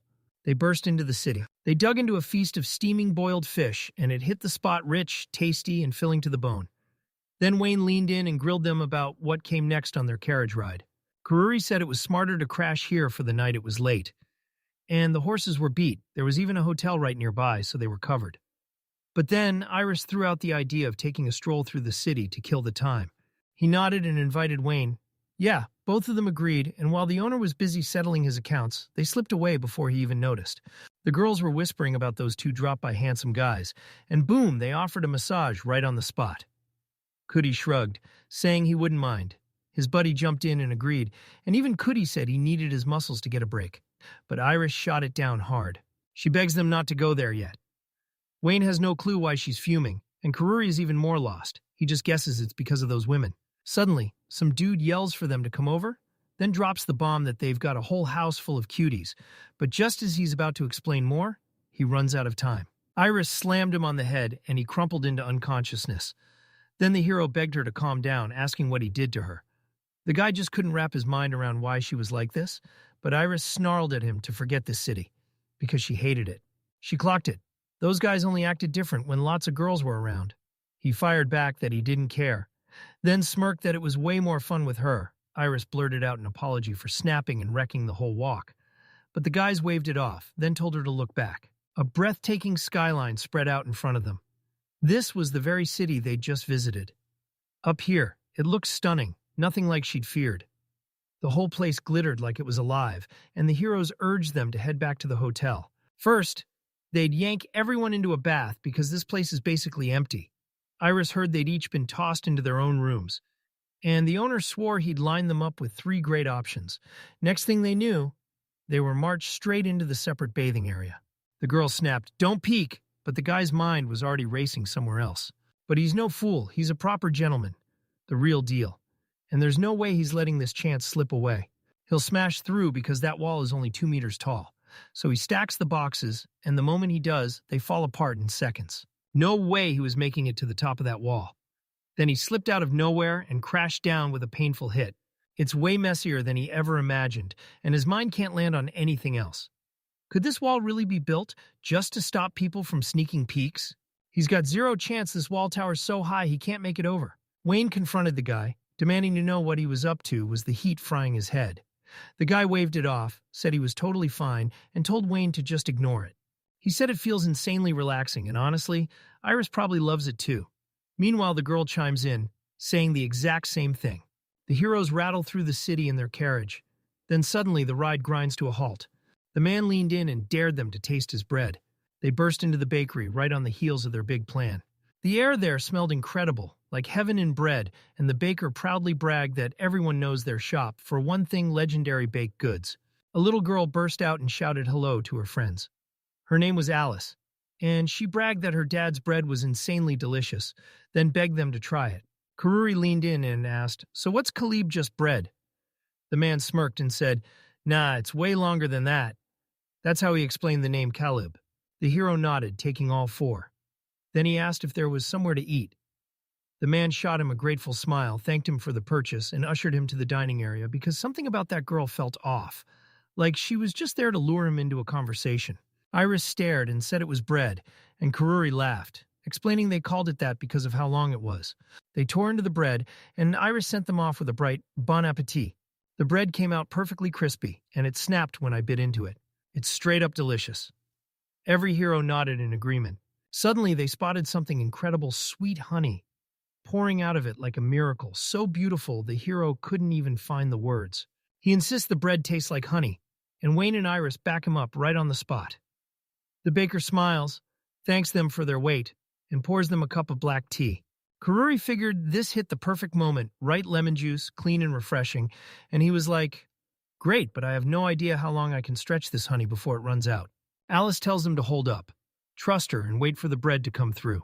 The hero worries that if he eats even one more drop of honey, guilt will hit him hard. But he can't bring himself to be rude to a little girl, so he goes for another bite. Then the bread flips to salty. First it crackles with a sweet, cozy crunch. Then honey cranks that sweetness up, and finally the black tea sweeps in, landing those savory, salty notes at the end. This bread looked way too perfect. Then Iris suddenly spotted something that had slipped out. That little slip of paper that says they finished the bread somehow. Even those simple words make her beam. This loaf warms more than her stomach. It hits her heart, too. The hero's blown away by how much love went into every bite, and now he can't wait to write and read his own. Wayne's inscription boasts that his belly's full and his heart's at peace, pure kindness in stone, while the hero's inscription declares, starting today, he's a bread fucker. Alice tells him he's holding a winning ticket, and now he's itching to find out what he actually won. Karuri bites down and lights up. That was so tasty, then tells you he wants to grab 4 more and eat them on the way. But the baker snapped that the bread blew up in popularity. So they had to start capping orders per person, because if they didn't, everyone would flood in and there'd be nothing left. The hero's heart sank with sympathy, and he thanked him for that mouth-watering bread. Then the friends decided to leave. Alice spun to her father and told him they'd loved it so much, but refusing to sell them anything else felt cruel, and the man snapped back that they had no choice. She already knows what's coming. The look on her brother's face when he snatched the winning ticket makes everything click, and the burst of pride hits her hard. Because she's the one behind this shop. She wants to sell them bread so badly, and she's like, take as much as you want. She snapped to her husband and swore she'd never seen their daughter like this before, like she'd grown up overnight. Then pleaded, let me do it just this once. And the baker couldn't miss it. Their little girl had suddenly turned into someone grown. The man declared they still had 33 loaves of bread left, and they could grab as many as they wanted. But the hero shot back, saying, if it weren't for Alice, We'd never even tasted how magnificent bread is, and we never would have had the chance to buy more. Like, yeah, it was finally time for him to step on stage. Kokiri went, "Let's take all 33." And Wayne immediately asked, "Okay, so what do we do with them?" 33 pieces is a mountain, and Iris promises she'll help them finish it. Yet the guy just can't wrap his head around it. Like the moment he bought all 33, his brain completely snapped. They saw the river balloon in size, and Kaduri grinned. "We're almost at Helen's lands. Next stop, her estate." While visiting Helen's domain inside the castle, where Ark and the other Ark Kudans live, Rasha Kudan and Maria Kudan got into a brutal argument. Then Maria crumpled to her knees, clutching her stomach and screaming like something was tearing her apart. She's pretending because she's the princess of the Kudan family. She can't stand the idea of wasting her vacation on dull chatter, but she also knows fleeing isn't an option.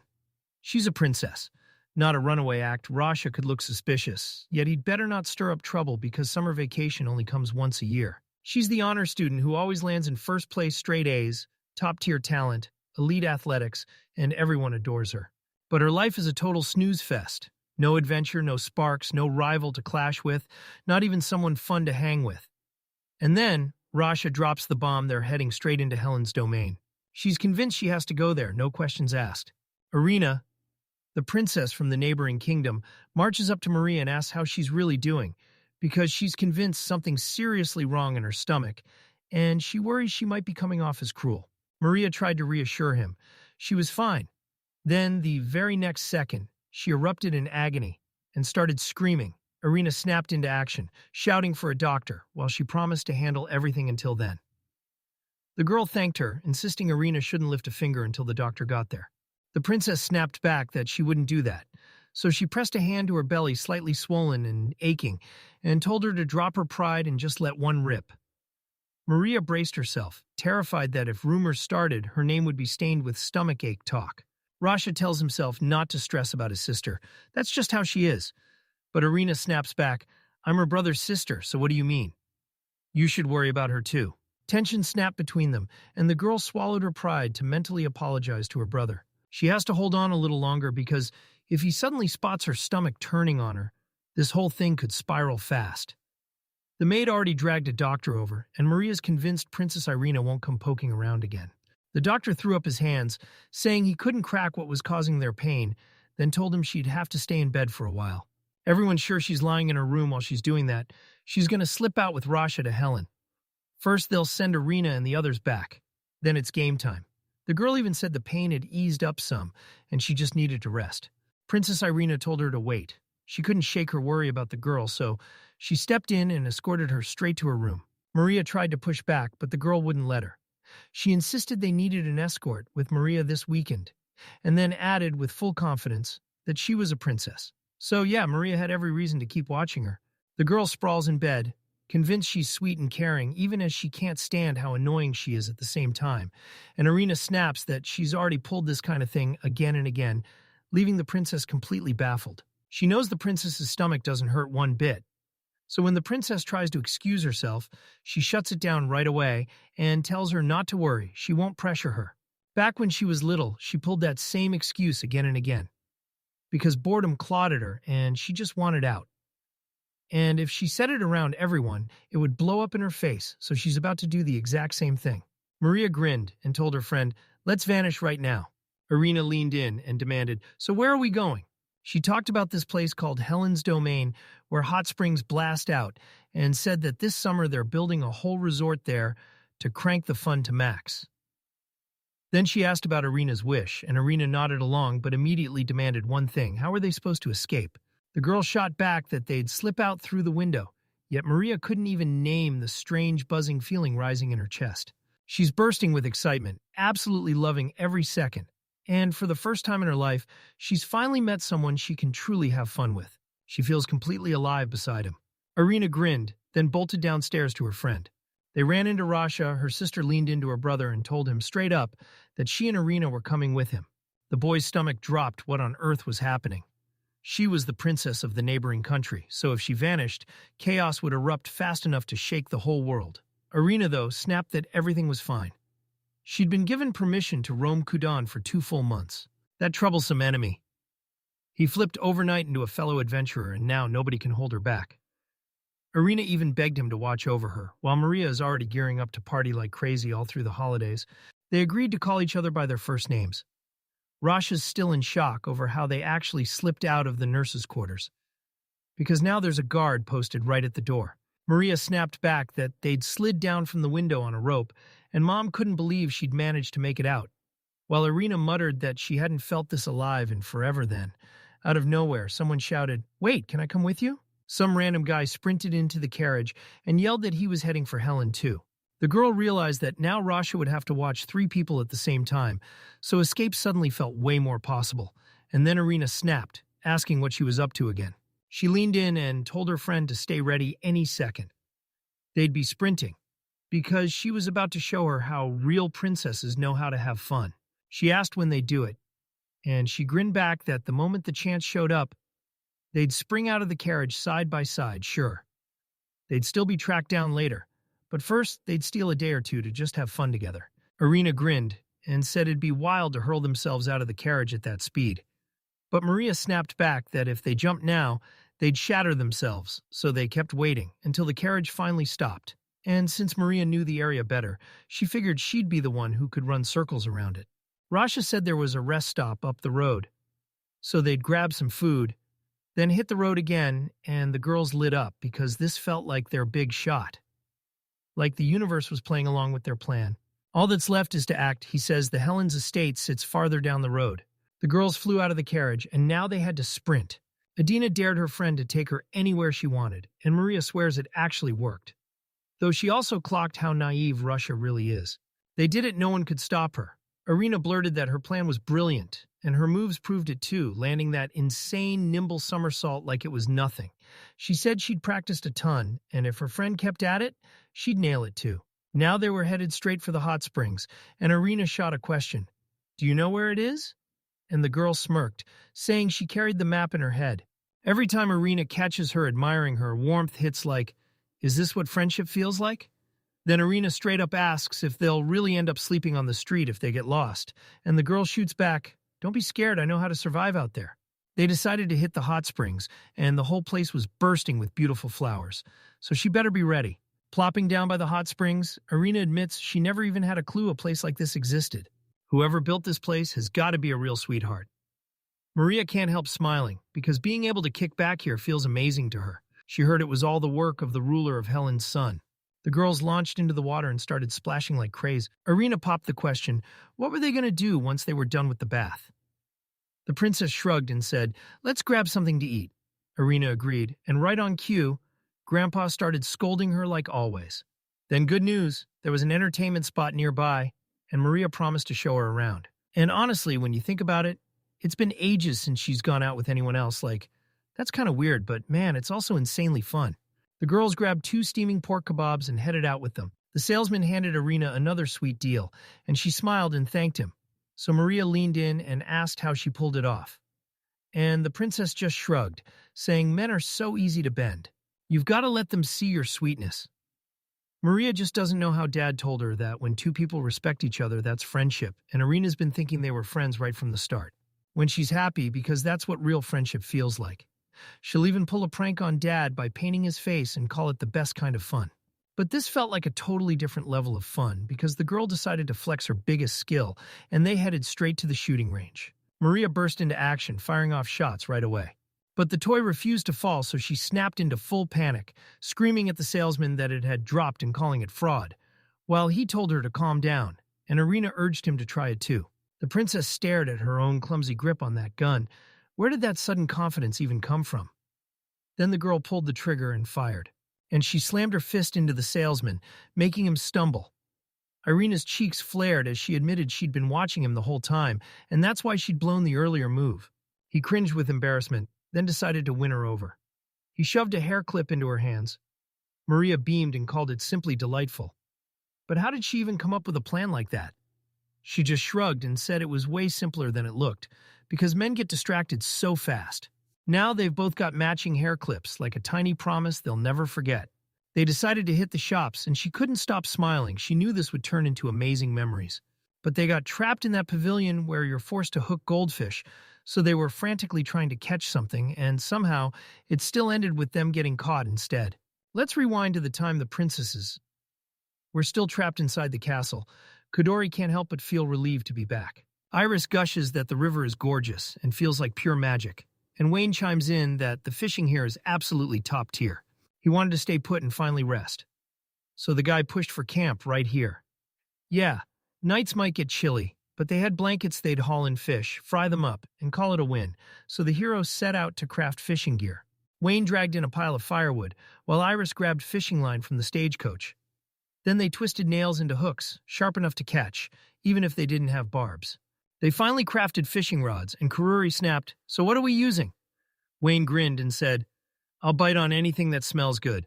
So they went all in with dried meat. They dropped into their seats and started fishing, and when the hero caught sight of a bite, pure delight lit up his face. Iris locked eyes with him and swore he looked exactly like her grandpa. Then he said they were still perched on the border of Helen's domain, so Iris asked what the capital looked like back then. And the moment he saw her, his face lit up as if it was even more stunning than ever. Then he nodded, confirming it. Kururi finally got a bite. This one felt massive. Then it slipped away, and he realized the hard truth: amateurs like them struggle to land fish when their hook has no barb. That girl never even got a bite, so yeah, he got off lucky.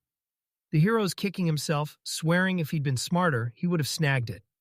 But hey, now he's got motivation burning in his chest. Next time, he's catching it for real. Iris was so close to snagging the fish, then it slipped right off the hook, and the guy just grinned like he'd planned it. Then the girl realized Wayne was gone, and demanded where he'd vanished to Kuriri. Figured he'd gotten so hooked on fishing that he'd forgotten all about him. But Wayne wasn't on the shore.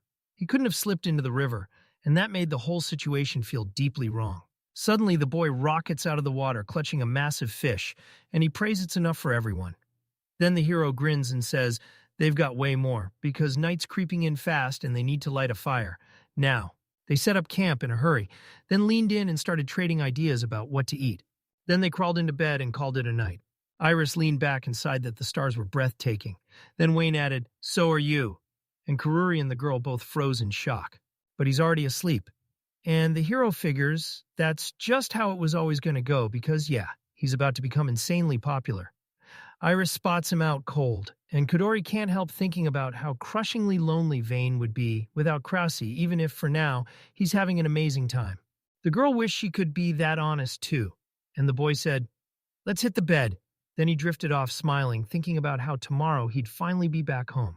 After a great night's sleep, they woke up recharged and ready to roll, climbed into the carriage, and headed for his house. Then, the closer they got, the more people started crowding in around them. They spotted Gururi and bolted over to greet him.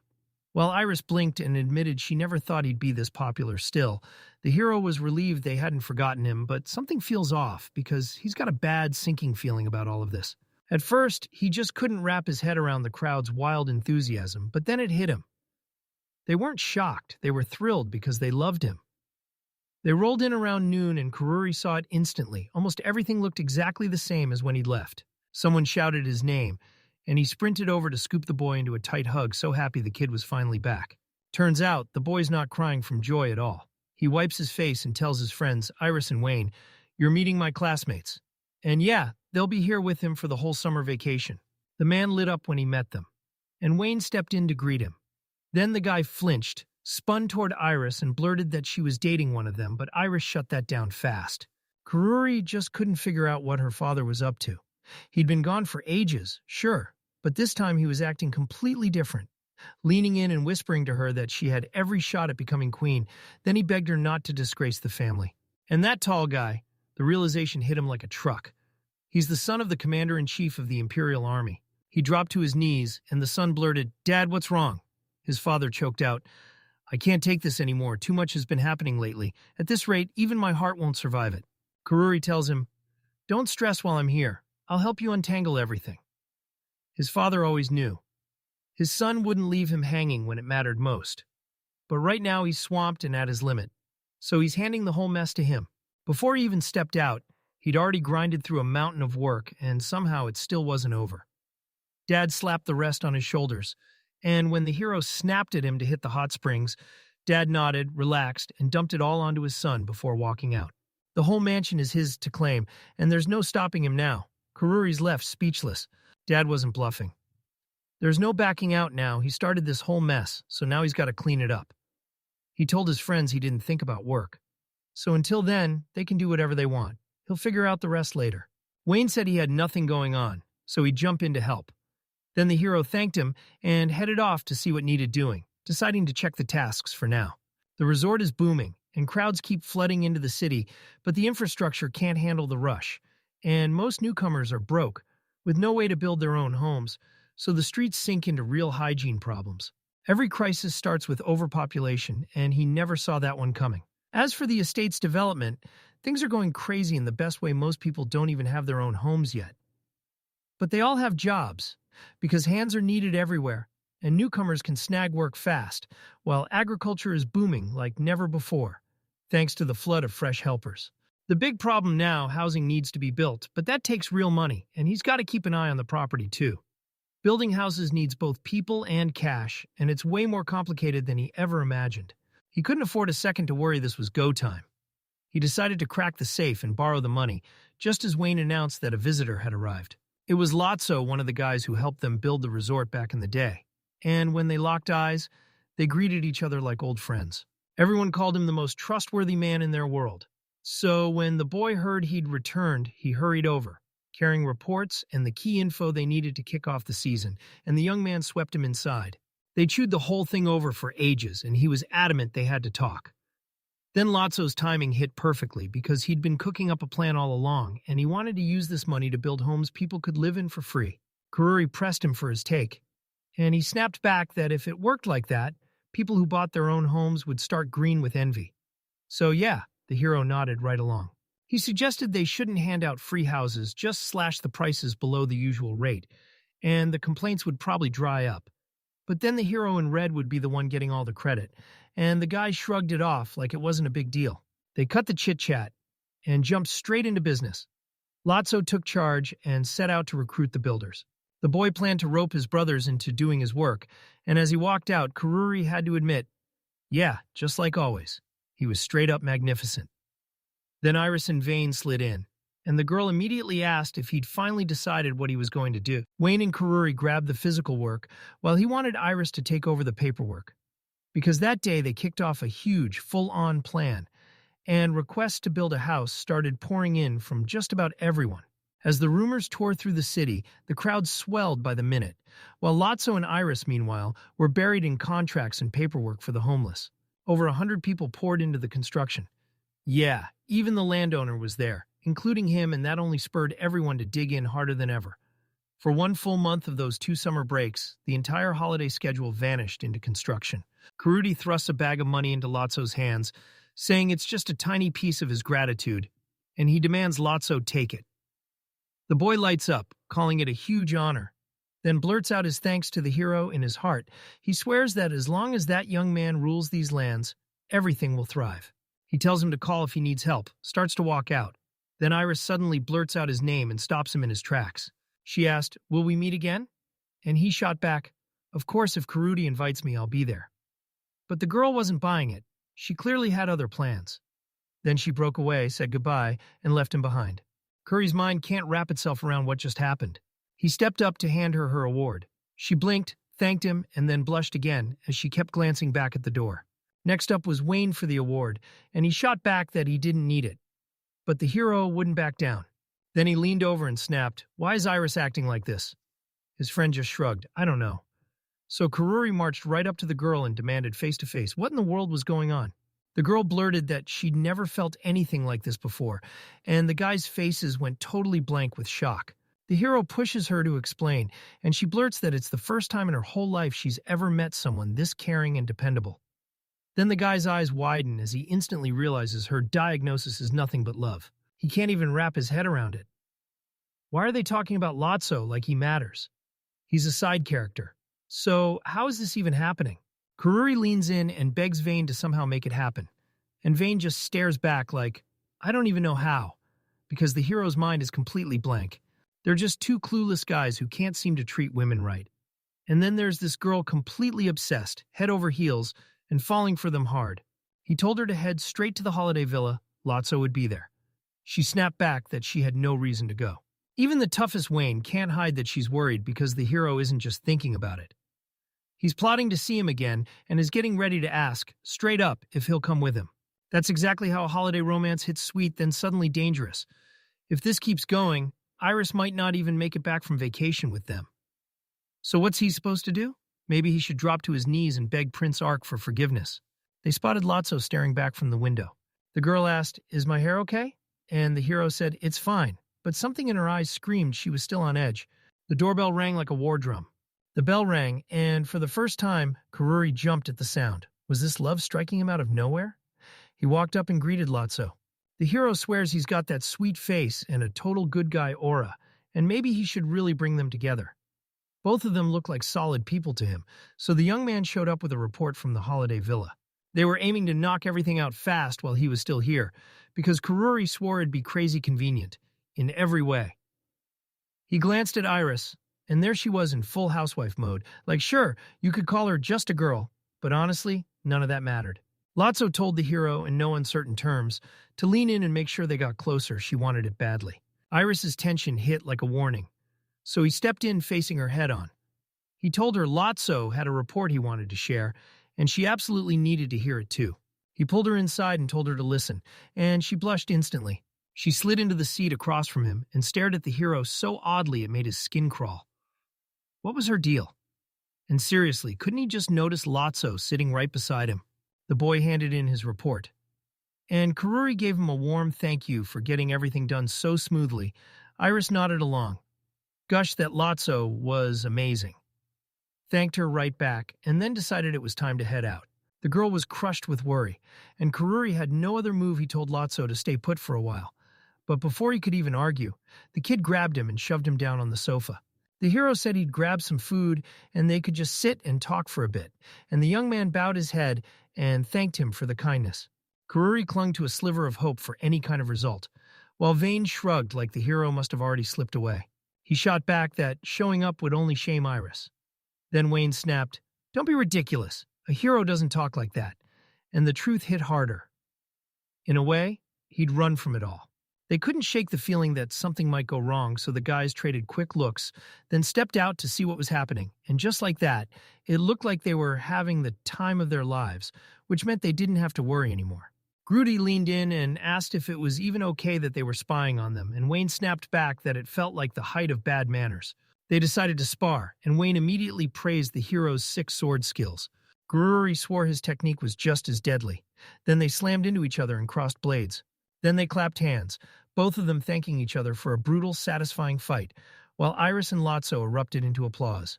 Lotso packed up and left. He'd rested enough, and that was it. As soon as he walked out, Kurudi grabbed the moment and demanded to know what they'd been talking about. Iris dropped the fact that he'd only been talking about the hero, and the hero figured she wasn't bothered by the whole conversation. Then he admitted he was starving after training and pushed for lunch. The very next day, the young man stepped outside, breathed in the perfect weather, and watched the carriage roll straight toward the mansion. Kariri almost blanked on it. Rasha was coming back today. And yeah, he wasn't just anyone. It was his brother. Roxa and Karuri locked eyes and greeted each other, and when he assumed Iris was his friend's lover, he got it wrong big time. Then he admitted he'd planned to show up here solo until something unexpected blew that plan up. The hero snapped that something felt horribly wrong. Then Roxas cut in, saying he'd made it here with his brother and sister right beside him. Maria's in town with a friend right now, while her brother is still stuck on the boat. So when Karuri and his father realized it, they were thrown for a loop. The kid's convinced the prince came for Iris, and from what he's seeing, Rox has no clue. But honestly, that's not his fault. Her brother only showed up here for one reason, pure greed. His father snapped, "Go now," and pinned everything on his son's back as he counted the seconds. Ark hopped out of the carriage and gawked at how unreal the Helen lands looked. He'd come here to see it all, as the first Prince Kuderti instantly figured he wasn't focused on anything else but Iris. Still, Ark just grinned and thanked him for the kind words. The prince spotted the lord of these lands was gone, and the young man hurriedly explained, "I had to run sudden stomachache." He swore he'd handle everything himself, and Ark could only rely on him.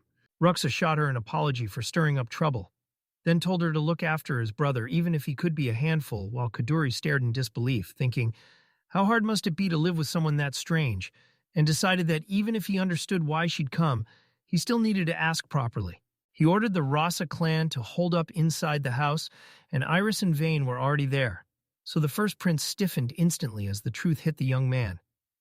This official visit was just a cover, and all he really wanted was to claim he came for fun.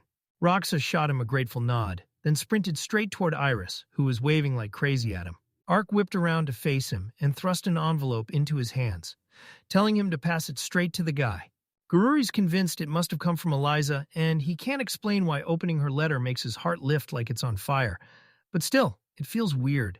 The hero and Ark are crammed into a carriage together, and the young man keeps thinking, what are we even supposed to talk about? Before admitting he's worn out and could use a little rest. The prince shattered the silence first, demanding to know why Wayne and Iris had shown up here. And Wayne shot back that they'd come to see them and make a bit of cash because after all this time without seeing Iris, his mind was completely swallowed by thoughts of her. He desperately wants to see them together. But his confidence is in shambles, so he keeps second-guessing whether helping him is even worth the trouble. He doesn't even bother to talk, he just steals a quick glance at Iris, and you can tell the prince is desperately trying to summon the courage to speak. By the way, Iris is totally hooked on another guy right now, and it's brutal. What if the prince found out Kururi yanked him to her home, begging him to taste a juicy watermelon berry, and the prince said yes on the spot he couldn't wait to see her? Rasa, Iris, and Wayne dig into a juicy watermelon feast, and it's going to be messy. The second prince came barreling in to greet his brother and his friend, and Kururi spilled a few changes to the original plan. He thought it'd be great if they all ate together, and Roxa swung open the invite and ushered them to the table. As the boy chomped into that watermelon, he swore it tasted amazing. Then Iris leaned in and told him he could spit those things clear across the place. Kururi nearly blurted, "She's just a girl, she shouldn't do that." But she looked like she was having the time of her life, so he let it slide, and now he couldn't stop wondering what kind of mood the prince was in. He sank into depression. This was the first time anyone sidelined him, and he was a prince, for crying out loud. A normal girl might have fawned over him, but Iris wouldn't. She was stone cold. He's got style, he's loaded, but still, he can't even find the words to talk to her. Did they already start hating me? When did that switch flip? Curry swore he'd heard the prince and Iris have been close for ages, like, you'd think they're always side by side at school, and Ark was convinced the hero was right there with her, chatting and circling her non-stop. Iris pleads with him not to hold back, because the only thing tying them together is they're in the same class. The prince disbarred, then Ruxa laughed, saying that even though it was their first meeting that day, he'd found her charming and offered to be friends. And Iris saw zero reason to say no. Kururi figures Ark should bolt right now. Fresh out of the bathhouse, he realized today hit harder than usual, like his bones were drained. After everything that went down, the prince had been roaming around, all dead-eyed and exhausted, turning every little thing into a hassle. At last, it was over, and then Roxa showed up. He thanked the hero for watching over his brother, but then he admitted he never should have brought him here in the first place. And wow, Ark was definitely checking out Iris. The boy tells the younger man to drop the guilt and go after Iris with everything he's got, because he's absolutely sure he and Iris are made for each other. Kururi swears there's been a mix-up between them. He even claims the young man is the one who got it wrong. But that's the exact opposite of the truth. Iris was sweet as sugar, but he'd never once thought of her in a romantic way until the girl overheard their conversation. Now Roxa finally gets it all, and man, does he feel way better. Still wiped out, he's ready to head back, so he tells the hero to come with him. The hero says, "I just need some fresh air first," then promises he'll return later. Kururi is sprawled on the grass when right on cue someone steps up to him. It was Iris. He swept her in, urging her to share that sweet, beautiful night together. They've been together in each other's lives for months now, and the awkwardness is finally gone. He's comfortable around her, like it's always been that way. So yeah, you can call them good friends. And honestly, something bigger could be brewing down the road. Iris finally confessed she'd caught their recent conversation between him and Raska, and the truth hit hard. He doesn't see her as a woman at all. But sometimes she'd catch herself thinking it'd be amazing to become his lover until the guy went wide-eyed with shock. She said it was all a joke, then she bolted out the door, tossing him a good night like it meant nothing, and the hero's standing there, completely clueless, staring like, wait, did I just get played? Yeah, she had to be teasing him because she totally does that. He tried to talk himself into it with those arguments, but sleep wouldn't come. And deep down, he knew he was still too immature. He's also burning with curiosity about what's inside that letter. This one has to be nothing like the last, and deep down, he's praying that everything's okay. In her letter, Eliza grills him on how he's been spending his days back home, how he's really feeling, whether he's sick, if he's eating right, and no joke, whether he brushes his teeth every single day. Because she's praying he stays away from any dangerous adventures. Cootie felt like this wasn't a message at all. It was his mother's letter, plain as day after he finished reading it. A strange, unsettling feeling crawled over him. The girl hates the brutal heat in the capital. It's way too scorching, and even her own father is stuck munching frozen fruit every single day. Kurudri can't shake the feeling that her sister is basically spilling the whole truth about what's going on at home. Lately, people have been turning up dead, and everyone's whispering that the brutal heat might be behind it so far. About 7 souls have been claimed, even with wives and kids at home. Those guys still flirted with random women, total scoundrels, and yeah, they got what was coming. But the real troublemaker, the suspect, has vanished, and there's a real chance she's still on his property right now. The hero thinks she's dodging the question way too fast, like she's got nothing real to say. Still, maybe she's trying to drop a hint. He's not a cheater, and for the record, he doesn't even have a girlfriend. Eliza asked him how he spends his free time. It was painfully clear she was hooked on what they were doing, so why keep writing it like that? Reading her thoughts felt way too easy, and this letter was honestly a blast to get through, but even so, she still wanted to talk to him about everything. Even if it had to come down to what mattered most, his health. The hero wrote her back and swore that the place was crazy fun hot, sure, but way more tolerable than the capital. And the scariest part was how every single victim turned out to be a traitor. So yeah, it felt like they only got what was coming. After finishing the letter, he figured that was the end, then finally crashed into sleep, done with everything. The prince stayed crushed and miserable. So the hero refused to leave him there. He grabbed him and rushed him straight to the city. That prince is drop-dead gorgeous, sharp as a tack, and free to do exactly what he wants. And those are the same things that have always grabbed the lady's eyes. Kururi's convinced that once the lovely girls give him a little attention, it'll snap Ark right back to reality. A girl marched up to them, and instead of bowing to the prince, she straight up chose the protagonist right in front of everyone, and the boy froze in shock. She'd admired him all along and even wanted to shake his hand, and the other girls jumped in, backing her up. Kururi's thrilled, sure, but that's not why he showed up at all. He just can't wrap his head around how he somehow pulled all that attention. Ark is drop-dead gorgeous, and when he goes silent, it's like the whole room can't look away. So, tell me, why did the hero steal all the attention? So this is what folks mean by home versus foreign soil, right? Still, there's a second reason they're acting that way toward him. And that's the real reason they're treated so differently by everyone. While the handsome future lord has the crowd fully behind him, Ark is a gorgeous mystery with an origin no one can pin down. And the prince finally snaps, unable to stand looking at it anymore. Kururi bowed and apologized to the girls, but they still had to finish their handshakes for the day, so he pushed forward, desperate to show his comrade everything he'd brought. Ark couldn't wrap his head around when Kururi had started calling him comrade, because pure jealousy was boiling hard. He figured the hero must share something with Eliza after all. She'd handed him the letter. Then, Kururi snapped that he was wrong, claiming it was nothing more than polite formal greetings, and the prince couldn't believe how pathetic he'd become. Eliza has been trailing him for ages, but now it's all wiped clean like it never even happened. Like it's vanished into the past, and when he tries to remember, it feels like she was the only spark of light cutting through his darkest nights. Kururi tells him everything is finally crystal clear. Art calls the hero lucky. He clicks with Iris, and Eliza keeps sending him letters, and somehow it feels like he's slowly but surely taking over the hearts of everyone who matters. The hero realizes the prince will never get a word of love advice, and his heart gets punched even harder when his first rejection comes from the one he loves.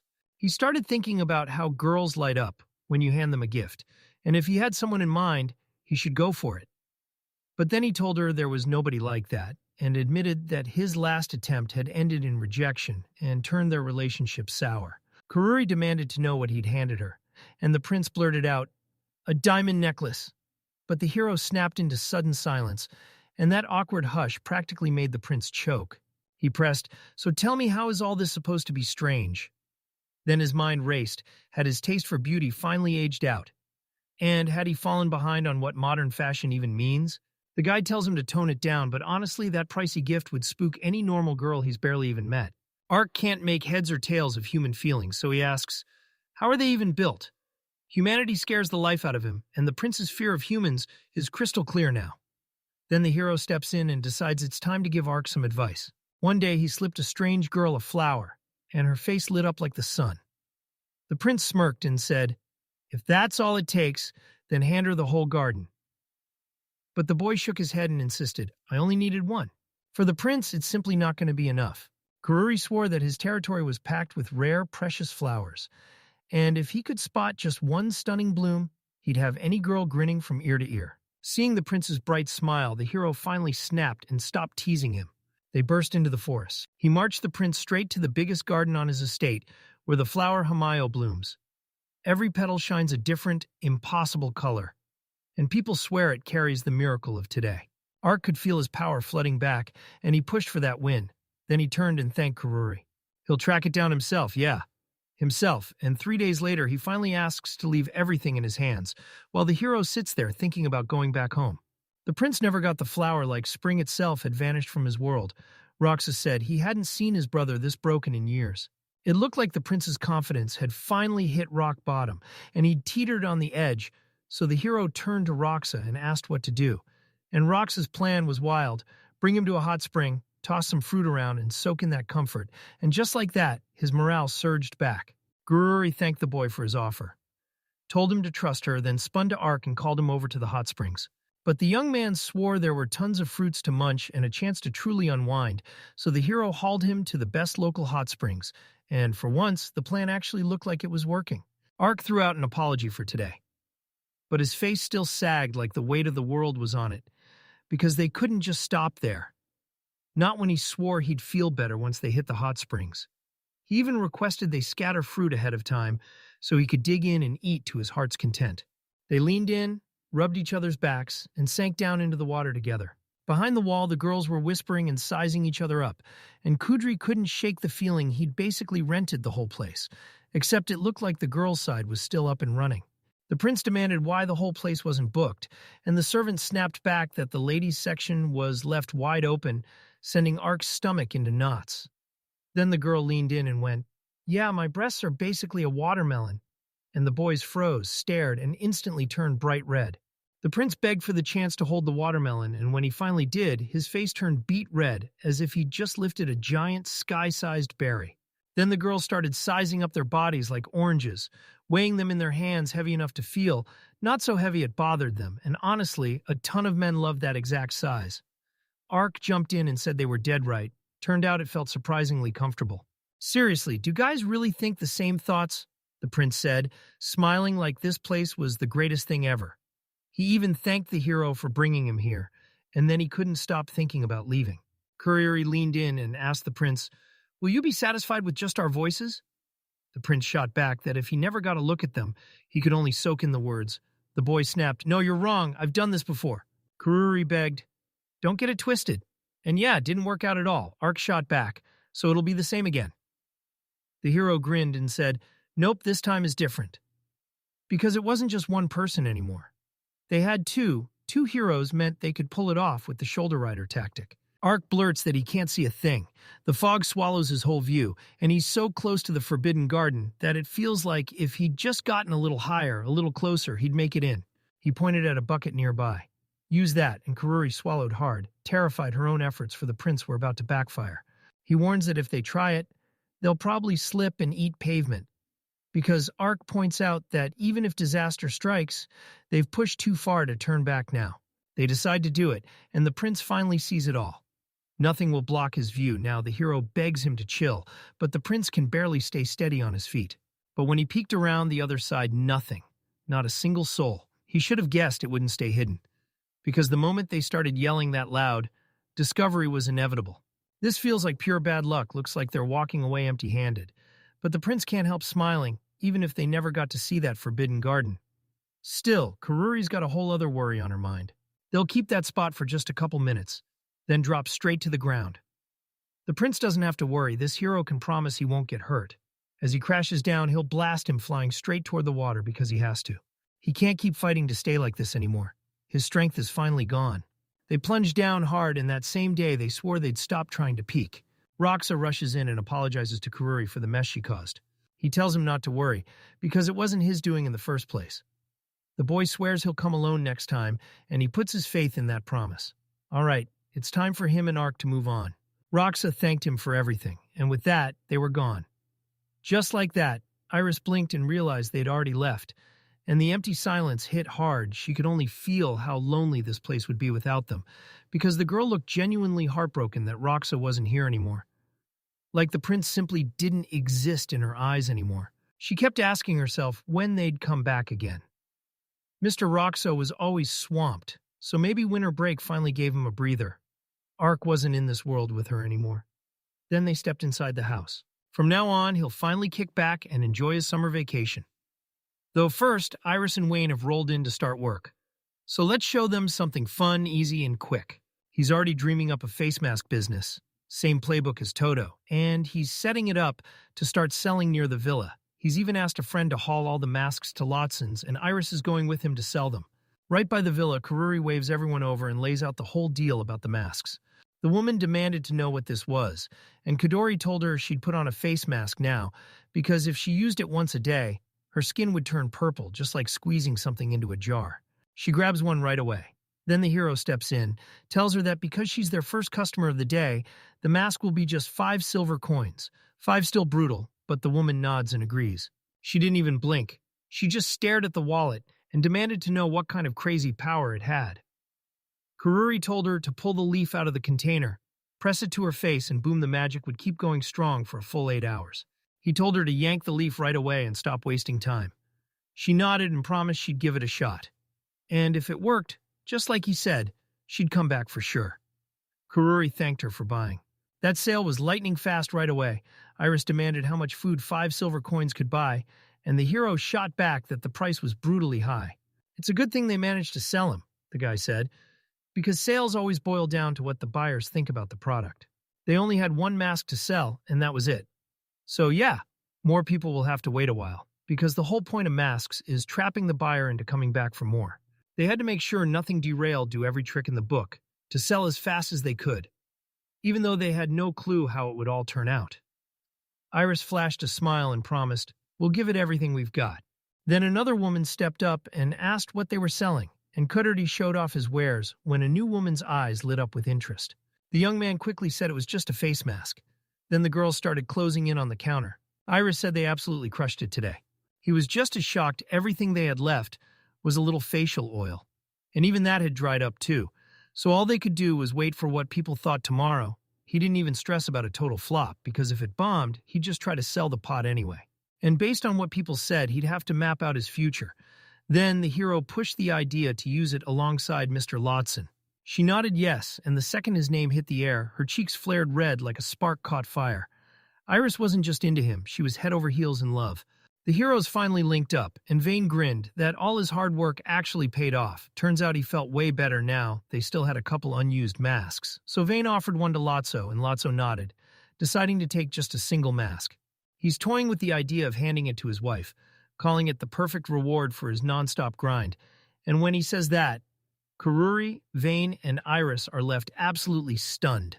The hero gaped, stunned, like the words caught in his throat. Wait, what kind of wild turn is this? Who could have seen this coming? Iris blacked out. Lotso's nerves snapped. He demanded to know what went down, and Karuri just smiled, saying his employee was incredible. Karuri's father finally exhales in relief, smiling because the guests have vanished and the house is quiet again. 3 days have slid by since Iris crashed into pure despair, but now she's finally feeling steady again, and Wayne even dragged her out to hunt. Meanwhile, her father's soaking up the calm, the quiet, the peace he's been waiting for. The butler strode up to the hero and blurted out a report someone had spotted Mark Carrick, the lord from the neighboring lands, slipping into their territory, and he'd be here any moment.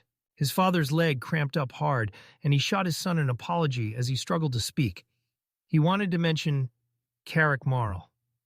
The boy instantly remembered Iris came from his territory, and yeah, the rumors say Marl mistreats its own people. Karuri leaned in and asked, "Do you two know each other?" And he shot back, "Yeah, we're classmates." Marl wipes the floor with him in every single thing he lost their only fight. And now every time they cross paths, that old fear crashes back in, heavier than ever. Kadori's right. This guy is pure trouble, and he's always one move ahead. Kadori promised he'd meet him and fix everything. But Dad can't hand over his whole life to someone like that. Carrick Marl looks like the kind of man who could set the world on fire. So yeah, he's in for it during that conversation with him. The father can't stop smiling because his son is everything he hoped for. They've got to bring their absolute best, no excuses, no half measures. Marl Carrick strode in, kicked his feet up on the table, and greeted the Helene family like he owned the place. His father greeted him, and Curry froze in pure shock. He can't stand this guy's manners. Marl already apologized for showing up uninvited. But there was one question that simply couldn't wait. Scuttlebutt says the locals are moving into its territory, and the tax money has been bleeding out ever since. So he came here, chasing the compensation he was owed for the damage he caused. He's on the hook to repay everything he's wiped out, whether it's sweat, labor, or straight-up money. My father demanded to know what he thought he was doing, what he meant by the damage he caused, and he couldn't dodge the point the residents showed up on their own. And the laws of the kingdom flat-out banned forced displacement. He said it was a disaster. His land's military power had crumbled, and his profits had tanked. All he's got to do is cough up the compensation. He'll sort the rest out himself. The hero shrugs like it's obvious. People have started flooding into these homes because the taxes are lighter, and the jobs are everywhere. His first move is to jump in and meet the residents' needs. So why isn't he solving the problem instead of playing the victim? He's sure Marl gets what's going on, and he's trying to wipe her hands clean of the blame. Cootie started hurling insults at him, demanding how he even dared talk like that to them, because deep down, he knew he couldn't stay quiet anymore. So Marl snapped back and demanded to know who gave that outsider the right to speak his mind. The hero leaned in and introduced himself. He's the future lord of the Helen lands, and around here, nobody gets to call him an outsider. Marl demanded to be tossed out, but the kid begged his father to shut up, swearing they'd get zero compensation. Then he pushed for them to get out of their land. The man snapped that even if he talked his way out of it, nobody could hide the fact that his land had taken losses because of them, and he sure as hell wasn't going to walk away empty-handed. Guruji ordered him to haul 10 watermelons, and there was no pay in sight. So Morrow snapped to attention and realized he'd hit a dead end. He shot back with a new plan, then decided to hand the whole mess over to the elder Duville. Duville and he used to be classmates, and their friendship never cracked even after graduation. But he came in thinking he'd just learn a few social rules, only to realize his goal wasn't money at all. He reckons the best move is to beg Elder Duville to grab these lands for his own good, and the boy can't stop thinking things are already falling apart. No one expected him to be tied to the Emperor guys, like him pull strings with power. Second only to the royal family, and that minister could have easily snapped up their lands, so when the young man steps in, he begs the higher-ups to stay out of it. Marl can't figure out what they're trying to do, because they're not about to hand him money at all. The guy basically says their lands are booming, but not a single coin is left over for them to spare. With the minister backing him, he can say whatever he wants, because the other side has no choice. He could have crushed this verbal duel, but the boy pities him, and Marl doesn't care. Marl's going to call the elder, Duval, and once that's set, nothing stops it. The boy's father snapped and started hurling insults at that man. And just like that, he smashed him across the face. He says he could insult him, but he's banned from talking to his son like that. Try it again, and he'll declare war. Marl can't believe it. He snaps, "Know your place," but his father doesn't care. Then he orders him to get out. Karari told everyone his dad was absolutely legendary. And just when everything finally felt back to normal, the day arrived when the minister showed up. Ian DeVille stepped in and swore he and Terrell hadn't seen each other since school, and honestly, the changes he'd pushed through were downright jaw-dropping. The father insisted every one of those ideas was his son's doing, and the man shot back that his boy was Eliza's classmate. He'd heard plenty about him, so Kaduri's heart sank like he'd already lost, because at that point, they were done. Marl pushed them to deal with the real problem next. But Ian cut in fast. He was running out of time. He warned that kicking off a war was a horrible idea, and with their ages on the line, the smartest move was to settle it peacefully. Then he demanded an apology and that they pay for his treatment from the earlier fight. Father and son swallowed their pride, apologized, and vowed to pay every last medical bill, while Marl insisted the hit didn't even sting much. Ian snapped, "That's it," and told them they could finally walk out. Everyone froze in shock. Marl demanded to know if they were really walking away when the whole mess still wasn't settled. And the man answered, "We already apologized to him." The Lord opened his mouth to speak, but Ian shot him a look and demanded he check his own position, because Ian couldn't fathom who would dare talk to him about. This was it, the king. The prime minister shut that down fast, saying the guy was way higher up. The father demanded to know if their lands were finally safe, and Karuri nodded in relief, then decided to ride along with them. He bolted outside, and there stood Eliza, smiling. Then she greeted him, and the young man froze in shock. He shot her a grateful nod and thanked her. Eliza told me she'd only come to town to visit a friend during the summer holidays. The hero leaned in and demanded, "Let me tag along with you to her territory." Eliza shot him a grateful smile and thanked him right away. Pretending everything was fine felt better than admitting the truth. He held out a watermelon and swore it was a sweet, refreshing treat. Then the girl shot back that their lands were packed with mysteries. The girl couldn't get enough of it. She loved every second. The guy swore the seeds can be wiped out. She swore she was only stopping by for a single day. And Karuri grinned and promised to take her to the most incredible spots around. The hero made up his mind. He was starting from right there. The man said a sweet lady chose to come visit the estate, and he watched the instant she finally arrived. The hero brought the girl in, then waved over the man too, saying he'd watched over him nonstop as a kid and taught him everything he knew. And Moran just smirked like, yeah, that wasn't hard at all.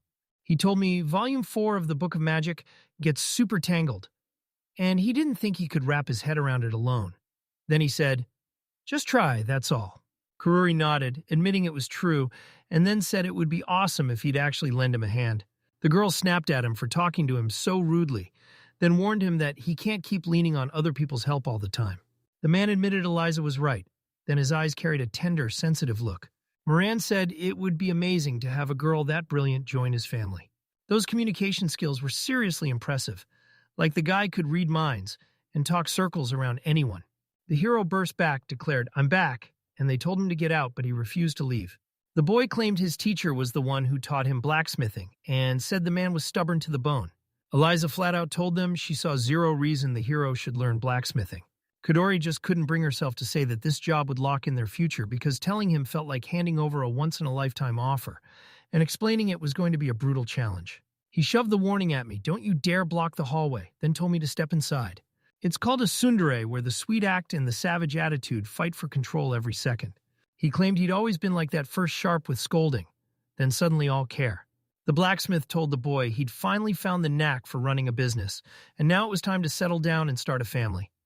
Then he looked at the sweet girl who'd come with him and swore she'd make a perfect wife, and the hero just said he'd think it over. The man leaned in and told me he'd got a brand new student. If he had a moment, he'd check them out. The blacksmith barked at me to stop everything and get moving. He introduced the hero and admitted he hardly ever came there. And Kuznet snapped that the guy hadn't even warned him. Yeah, he was coming. The new kid's name was Melissa, and when the boy admitted his blacksmithing wasn't as sharp as it looked, he shrugged like it was fine. She told him to drop the modest act because the master keeps talking about him all the time, and at least he's not the one making us laugh at his swords. The blacksmith told the hero, "You don't look like a blacksmith, but your craft is solid." And Melissa snapped back, "No way, his skills can't reach my level for at least a couple more years of training." The girl demanded that he point out every mistake. The hero nodded and agreed, then Lisa lit up, saying she wanted to watch the blacksmith at work, and just like that, she decided she'd watch too. He told her she wasn't striking the material right. And the master snapped back that she'd simply forgotten the lesson she'd learned while forging because he'd had the exact same problem before, and it was fixed with one killer trick. Karuri leaned in and promised, I'll show you. He demonstrated the stance and told her, "Trust me, surprise hits way harder, and one tiny detail can change the whole force of a blow." Then he grinned and said it wouldn't be hard at all to teach her something like that. And Lisa said, he's about to get his first warning. He figured she was in a bad mood, no time to teach Melissa for a while, so he decided to grab this moment before it vanished. He asked the girl if she'd be cool with him teaching the student a few more tricks, and Eliza nodded right away. Melissa told him that following his advice already made her skills feel sharper, and she thanked him with real sincerity then, because he was a whole year older and the master's senior apprentice. She didn't just call him by name, she called him brother. Hearing that kind of address lit a proud spark in him, way more than when Rasha said it. And when a girl who wanted to be like him called him that, pure joy hit like fireworks. Eliza snapped, giving him a second warning and making it crystal clear he'd better listen. He was bombarding his own mind with questions right then. Melissa finally finished. The hero praised the sword's balance and look, then admitted that even work this good still had its flaws. She barely glanced at one spot. Eliza snapped, "It's time I'm taking back what I deserve." The boy couldn't wrap his head around it. How could a man with a face so gentle actually hurt him? He figured he must be imagining the whole thing. He probably imagined it. And she couldn't land a hit, so she figured he needed a rest. The hero told the girl, "It's time I've got to go." And Melissa shot back, Come whenever you want, I'll be right here waiting for you. He said constant screaming chops years off your life, and the man snapped at him to shut up and head home because they'd be waiting for him any time.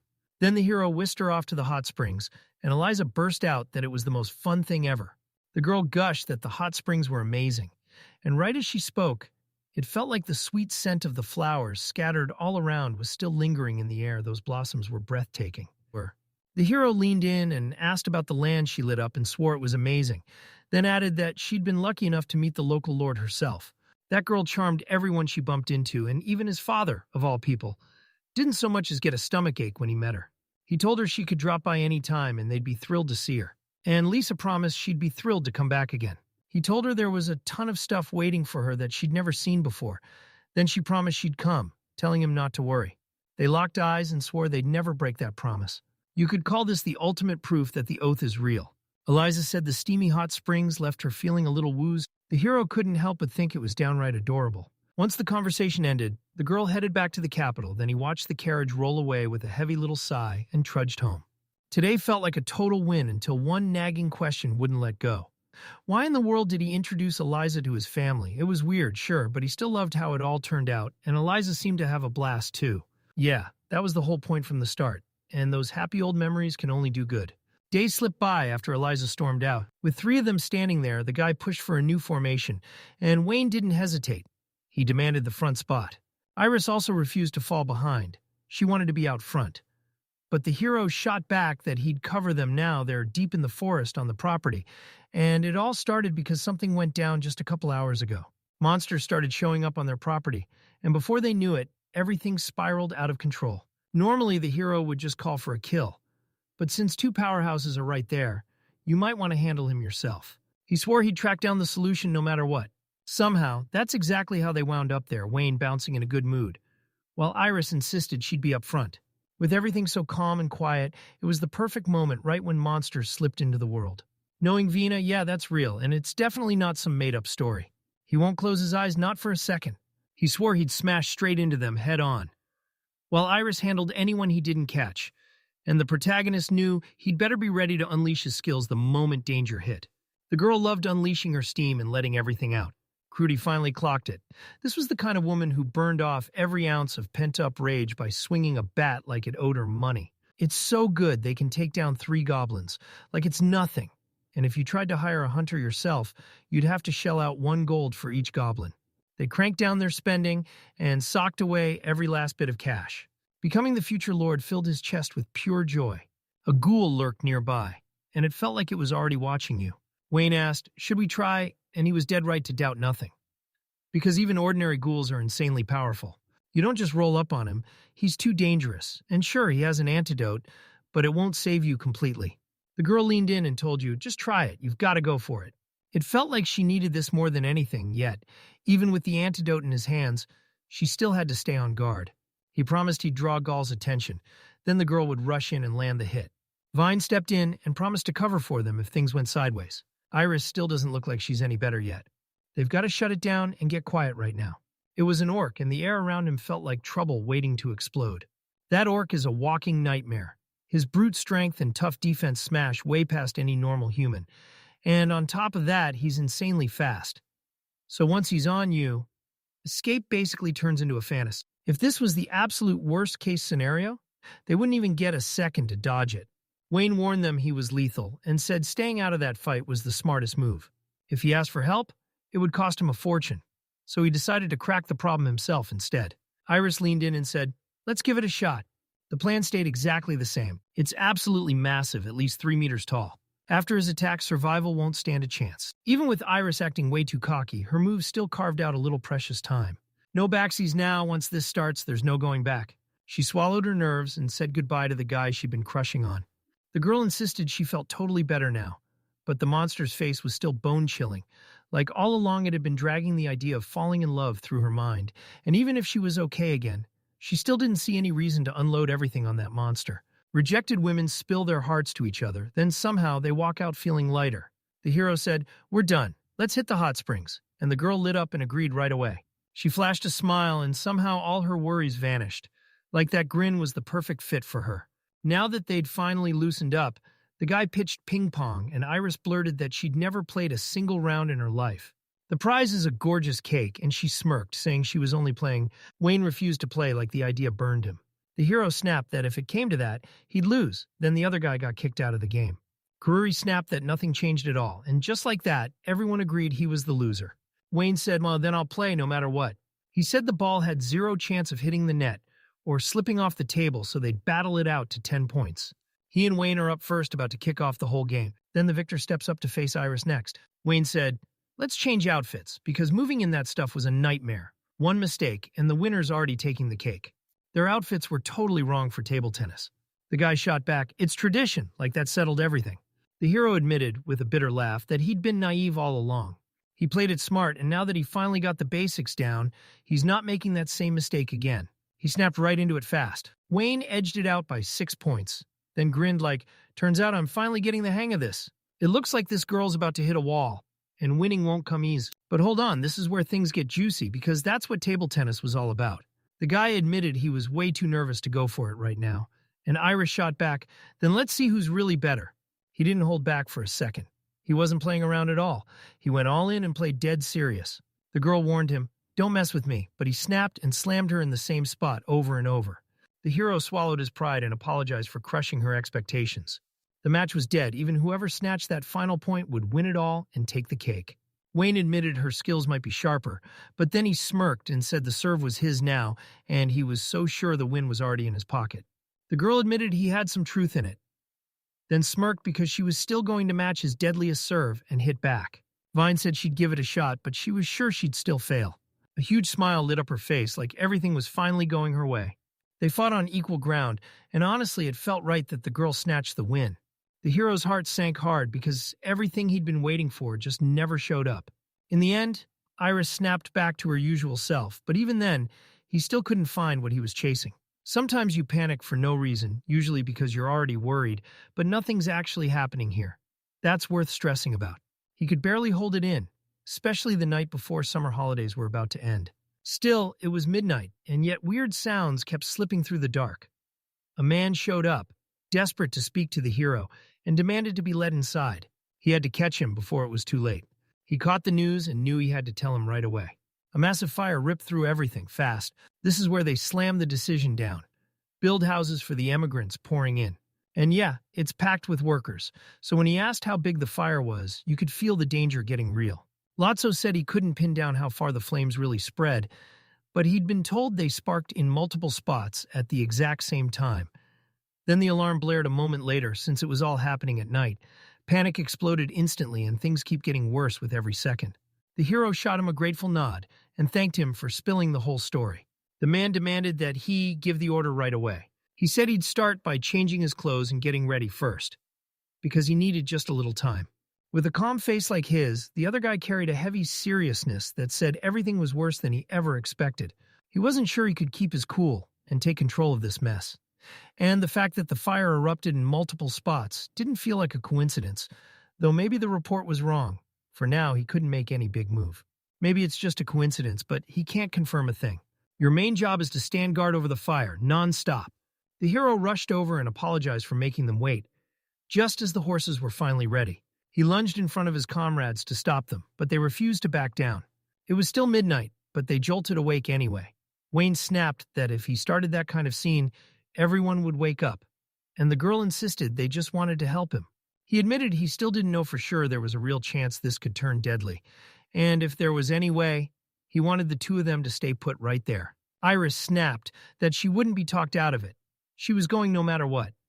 Vo swore he couldn't stop them, and the man kicked himself for not managing to be quieter. The hero snapped that none of it was his fault. He had no idea whether they'd come back alive or vanish for good. They nodded along anyway, no backing out. He said that from that moment on, they'd be taking him under their care. Vine was bored to the bone anyway. He's got solid friends who always show up when it matters. There's a real chance everything Lotso said rings true, and the scariest part is that it looks like a planned accident all along. If it's like that, you're walking straight into something seriously dangerous. If they get hit by a fall while trying to put out the fire, it could spell disaster for them. If they can shut down the panic and those criminals don't slam the plan by interfering while they're setting that fire, then they're basically safe. Otherwise, it turns into a full-blown disaster. If they don't move right now, everything's about to go terribly wrong. The man said he was sorry. He figured he'd drag them into danger at the worst time, but he couldn't shake the thought that only them could handle what was coming. He shot back that he had nothing to apologize for. The hero told him he was relieved he'd heard it in time, because if he hadn't acted, he would have been crushed with regret. Lotso said, with real gratitude, that he truly appreciated it. Vine swore he'd take the enemy down himself, and they had to team up and do it all at once. The man swore he'd do it because danger was the whole point. He and his crew were the country's shield, and gambling with their lives was the job they signed up for. Their family was forged to guard the royal blood, and they can't just abandon their duty and walk away from the cottage life, because that would be wrong. If he'd stayed in safety the whole time, he'd never have stumbled into the chance to meet his ancestors. He was drowning in his own problems. And yeah, it's the same for him. He's got to carry out his duty, no matter what's coming, or this whole thing won't move. He never expected Wayne to be this relentless, and he couldn't shake him no matter what he tried. The hero told him, "I'm teaching you how to handle potential enemies," but warned that if things got too dangerous, he'd step in, and he made him promise he'd do it. The whole town erupted in panic, and he rushed in to steady everyone before the chaos swallowed them whole. He tried to reach them, but every attempt failed. Iris warned me, "Don't you dare rush, take your time." She hit on a brilliant idea, then demanded they hand it over to her. She wouldn't stop until she showed everyone the way. He'd never witnessed magic like that. Then Iris stopped him and told him to wait, because she'd be back in a flash. The hero got hit with that wild sense of déjà vu, like fate was tapping him on the shoulder again. Long ago, he summoned spirits disguised as a radish, and she desperately wanted to try too, but she just couldn't. Then, at school, she finally crossed paths with a generous guy who stepped in and helped her out. It was a mandrake straight up. She's only 2 years old, so yeah, she's still a kid. The boy demanded to know why she'd called him, saying he didn't see the point of using her in this mess. Iris snapped back that she was still a kid, so it wasn't a problem. The hero warned, "When you drag them out, make sure they break into tears." The girl shot back that she'd begged him not to cry. He figured he understood nothing at all. She told him to cover his ears like she was trying to coax a mandrake into screaming. But the boy just stared. He had no clue how she expected anyone to ask for that. Iris ordered the mandrake to scream, then hurriedly apologized for yanking it awake like that because it was an emergency, and she asked in her usual voice. The girl told her, "Don't say that," but she leaned in and promised if she did what she asked, she'd hand over as much hummus as she could possibly want. The girl shot him a grateful smile and thanked him. Now she's turning around and heading back into the forest, and they're thanking the mandrake as they go. The hero declared, "From this moment on, I'll handle everything," then demanded that the ones who had just left waste no time, get as far away as possible. He told them, "Don't rush in and try to fight the fire yourselves, even if your own house is burning down. I'll make good on every loss once this is over, and if you can't move, then grab help from someone else. Right now, safety is everything. Nothing comes before it. Everyone else stays on fire watch, and the river better be close by." The hero demanded, "Let me lead the way, get everyone there.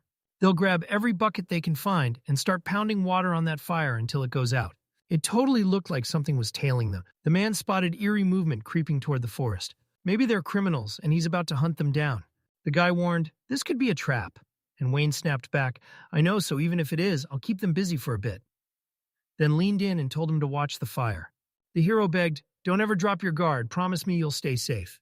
Wayne smirked and told him he'd already known all along. Iris and Kaduri are stepping up to help the citizens. The hero barked at them not to stop, keep going, no matter what. The flames weren't spreading any worse, but if they kept pushing forward, they wouldn't get to stop in time. One person stared at them for what felt like forever. The hero grabbed Iris's attention and demanded she protect the others, then swore he'd stay put right there. The moment their eyes locked, he bolted like his life depended on it. No question. It was him. He had no clue why he'd ended up there, but you could tell he was tied to the whole incident. Because when the hero showed up, he basically told him, "Too late to run." Vine sprinted after the criminal, hot on his tail. The hero lunged forward and grabbed the man. He begged, spare me." He swore he wouldn't kill him. He'd grab him with brute force and drag him straight to his lord. Now, Vine stood there with no weapons. Then the guy smirked and admitted it. He wasn't trapped at all. He cornered Vine instead.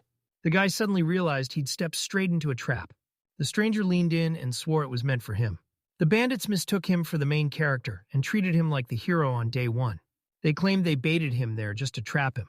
The guy finally clocked it. The real prize was never the task at all. It was becoming a hero. He swore up and down he wasn't Karudi. They just shrugged and decided, we'll grab him later.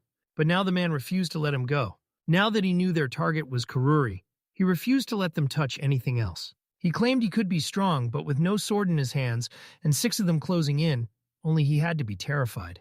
He said the poor guy was trapped in a truly awful situation. Vine admitted he was a bit unhinged, but he didn't exactly wear his feelings on his sleeve. So yeah, he's got barely any friends, meaning the one he does have, he guards like treasure and cherishes with all his heart. That's why they're about to get crushed. The man said he didn't really get him, but if he wanted to throw hands, then go ahead and do it. He declared, "We're mercenaries, and folks like you don't stand a chance against us." He told us, "We can still handle this, no sword needed." Then he pointed out there were only 5 left and yelled, "Go to them all at once." One of the bandits snapped, "Why are you even saying this to your enemies?" Vane shot back that it was a no-brainer, he'd crush every last mine, and then he beckoned them to come closer. He told them, "If you won't do it, then I'll do it myself." He figured someone must have hired them to mess with him, so he demanded they spell his name perfectly. The man swore he wouldn't say his name even if he crushed him. Vine bragged that he'd hunted every kind of beast, but never humans, and he challenged them to see if they'd stay just as unshakable after he cut them down one by one. The man swore he'd spill the whole truth and begged, "Please spare me." It felt so right, like your soul just snapped into place. It was moral. He was the one pulling every string behind the scenes. The hero grinned and called it a wild coincidence, saying it felt weird that he'd wound up in a place like this. Then the man snapped back, "I have no idea what you mean." He flashed a sly smile on purpose, then played dumb like he hadn't understood a thing, and like he'd done absolutely nothing. He told everyone flat out that he was out of time. First, he'll hog-tie him tight, then lean in and demand to hear every word he's got to say. Marl snapped that there was zero basis for it, said he'd regret it in court, and warned that if they tried to pin anyone down, it would end up being him. The main character admitted his own story was putting him to sleep, begged him to forget everything, and then said he'd just move on and attack him instead. But before any of that happens, he'll finally lay it all out. The man insists those people have been running business on his territory for ages. He couldn't accept how something so small changed everything, and he refused to forgive it. The guy claimed these were the folks who'd rebuild life from 0 people overflowing with hope that tomorrow would finally be better. The hero saw nothing worth respecting about him. Marl grinned and told him, "I'm doing great." They had no choice but to bow to him, and then he set the whole place ablaze. To watch them bolt in panic, the guy snapped that it was a stupid excuse just driven by his crushing low self-esteem. The man demanded that, if you're truly noble, then you'd better act right. The hero snapped that this wasn't a job for the nobility. It was downright disgraceful. He snapped that the talk was done for good, and he started drawing his sword. He told the guy to step out with him for a duel right there, no backing down. If he loses, he'll have to face the people for every sin. Then the kingdom will hand him the punishment he's earned. The man snapped that he'd accept the challenge. If he loses, he's going to have to follow whatever he wants. If he wins, the guy still dies, then it's his problem once he loses because that blade will stab straight through him. The guy swore on everything. He couldn't believe the Lord even had a sword like that. Marl snapped at him to stop hesitating and go all in on the fight. The man snapped that he was too soft to feel for his opponent. That's why he's about to walk out as the winner. He snarled that his sword was useless, distracted, and you could tell he was already stumbling toward losing the rhythm. The hero declared he'd already won, and that the man would have to face his sins, shoulder every last one of them. "Yo, the fight's done, it's finally over." Not long after, the gendarmes stormed in, grabbed the man, tied him up, and dragged him away right after the fight on what was left of the burnt houses. The girl leaned in and said, "Don't worry, everything turned out perfectly for us." The hero grinned and told him, "I'm good too." And right then, he revealed he'd finally found that leader. He snapped that it was all pointless. He tried to beat confessions out of those guys, and it got him nowhere. Wayne told the kid not to worry about him, but deep down, he was just relieved the boy came out unharmed. Their team crushed it. Vine would have never said something like that yet. Somehow he did. Right there in the open, and yeah, people always change. The girl shot back, "So tell me who's pulling all these strings." This was the exact kind of leader people feared. They're shipping him straight to the capital, and once he's there, the king will personally handle his punishment. From what they told him, the entire gang was already there. The case was shut for good. The man said, like clockwork, the hero couldn't land anyone better than what was right in front of him. The guy turned to the crowd and shouted his thanks to everyone. That brutal night finally ended with the man captured, dragged into the light, and forced to face justice. At last, peace settled over the valley, and as a nobleman still a temporary lord, he could finally slip back into his role without anyone butting in. The hero leaned in and asked, "Is there anything else that's making you unhappy?" Marl shot back that this wasn't the end, not even close. The kid blurted that his friends were gone. Then the man snapped back that every last one of them was still right there with him. Karuri snapped that they'd keep everyone trapped there and watched like hawks, like they couldn't lift a finger about it. And the man nodded, agreeing. Now his hands are shackled tight. He swore he could still ignite the Lord's estate like nothing had ever slowed him down. The hero snapped that it was impossible. Marl swore he wouldn't let him kick back and be alone. Their eyes locked on their father, then he barked, "Turn the horses around." The man insisted it should be blazing bright by now. At midnight, the flames will swallow it whole. If the hero thinks he's being lied to, he's got to storm the estate because all that's waiting there is the ashes from the ruins. His father might have been a coward, but that never made him a bad man. No matter what, he won't stand by while they're dying, especially when things are already falling apart, because every single person he loves is still stuck at the estate. This is the home he grew up in, and he's not about to let anyone lay a finger on him. The hero snapped that nothing was finished yet, and somehow hope was still burning bright in him. Marl shot back that this whole situation was utterly hopeless. There was one more move he could pull off. He's got to unleash the magic book he borrowed from Moran because he's losing count of how many times his spirit has shattered. He couldn't pull anything off before, but now he's got one job: do it. No excuses. He's got to do it, no excuses, no backing down. He just couldn't pull it off in that moment. The girl grabbed his attention and demanded he listen. He finally pulled it off. This brutally long night is finally done, it's over at last. After that incident, everything felt impossible to even process. Getting the fire-ravaged houses back on their feet took an army of workers and mountains of cash, and still, the victims didn't just survive. They kept living for real, smiling all the way through. That's the part that matters most. He got a letter from the king himself, promising they could try the criminal under their own law, but he slammed the idea down and refused. The hero smirked, sure the king would slam down the perfect punishment. Then Vane shot back, "He's a great ruler, and trusting him was the right call." He swore he believed him. But the truth was brutal. He didn't even have the slightest clue what their king looked like. He couldn't stop wondering what kind of man Rashi and Ark's father really was. You can basically say that Summer kicked his butt, but it still feels like those school days from the past were nothing compared to it. Vine told me he once got the chance to hunt monsters, and it was straight up a blast. The hero would never ever want to relive that nightmare again. The girl leaned in and said she had a total crush on watermelons. The guy praised the watermelons as delicious, and Iris lit up, saying the hot springs were pure fun, then swore she'd be back.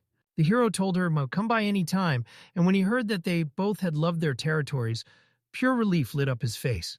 Their father noticed they were already slipping away, and he begged them to stay a little longer. He dropped into deep sleep and didn't wake up a single time that night. But the hero just waved it off, "I'm fine," like always, and said they were already heading out.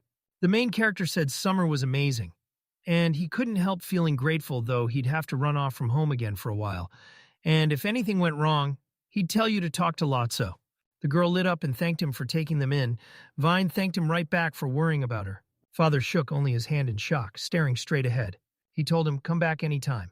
Then Summer slammed shut, and the hero snapped, "I'm leaving." Next thing you know, the carriage roared toward the academy. Summer holidays vanished in a blink, and just like that, they were back in school.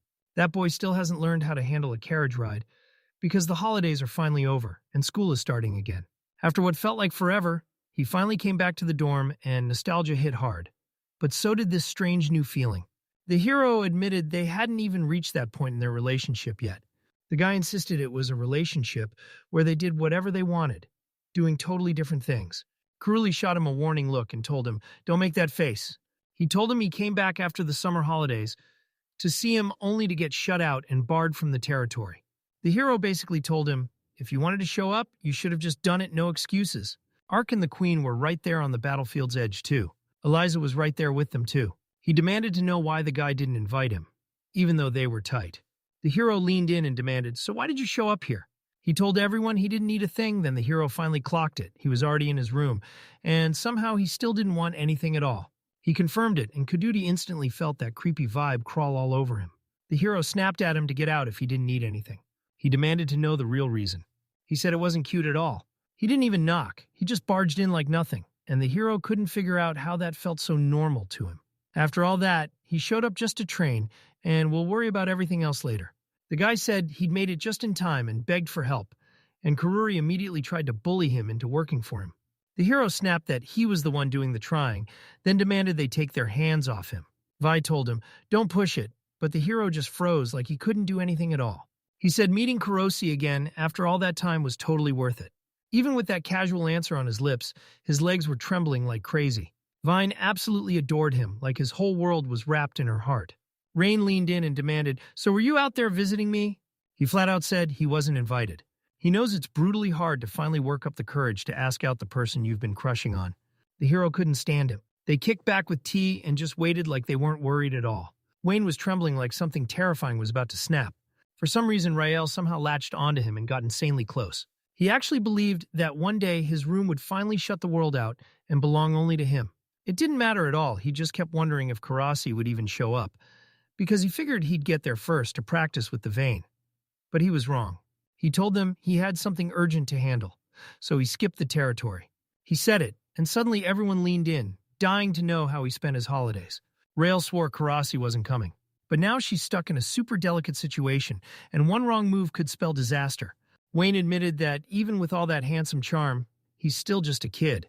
Rael snapped that he was right, and she insisted no, she was a girl. And yeah, she's not just someone, she's a princess. A stunning princess from a proud kingdom. Then civil war shattered the land into chaos, and she got cast out into exile. Now the kingdom finally caught its breath, and she slipped back home. She's the only true bloodline left from the royal family, and Vane, coming from nobility himself, should have known exactly what that means. The hero fired questions at himself, like a barrage, hunting for answers. Knowing what the knight's family was like, he couldn't help but wonder how insane it would be to throw a party for a girl. Of course she was a princess, radiant and elegant, with every gesture flowing like pure grace. His jaw dropped in pure shock. Rael said she went back home, so she won't come back to the academy anymore, because if things stay like this, they might never meet again. She's trapped in a brutal mess, so she can't even think about leaving her kingdom. The hero couldn't stop thinking about going to see her. Rael urged him to ditch this place and run. The guy snapped that he was right, and then blinked like, when did I get this good? Rael, of all people, wore a weirdly carefree mindset, like it was armor. Only now does it hit him he should have treasured that quick goodbye to his girlfriend before summer break. Because they truly had something special, and he refuses to let it end like that. One tiny letter, just one, could have changed everything. And at least then, she might have given them something to hold on to. He's her teacher and also her friend. Then she slips home without a single word, and you know he's about to lay into her. The moment they got back to school, they bolted to leave like they couldn't waste a second. The three of them tore off toward the kingdom, ready for whatever waited ahead. 2 weeks vanished in the blink of an eye. At last, they slammed into the girl's homeland.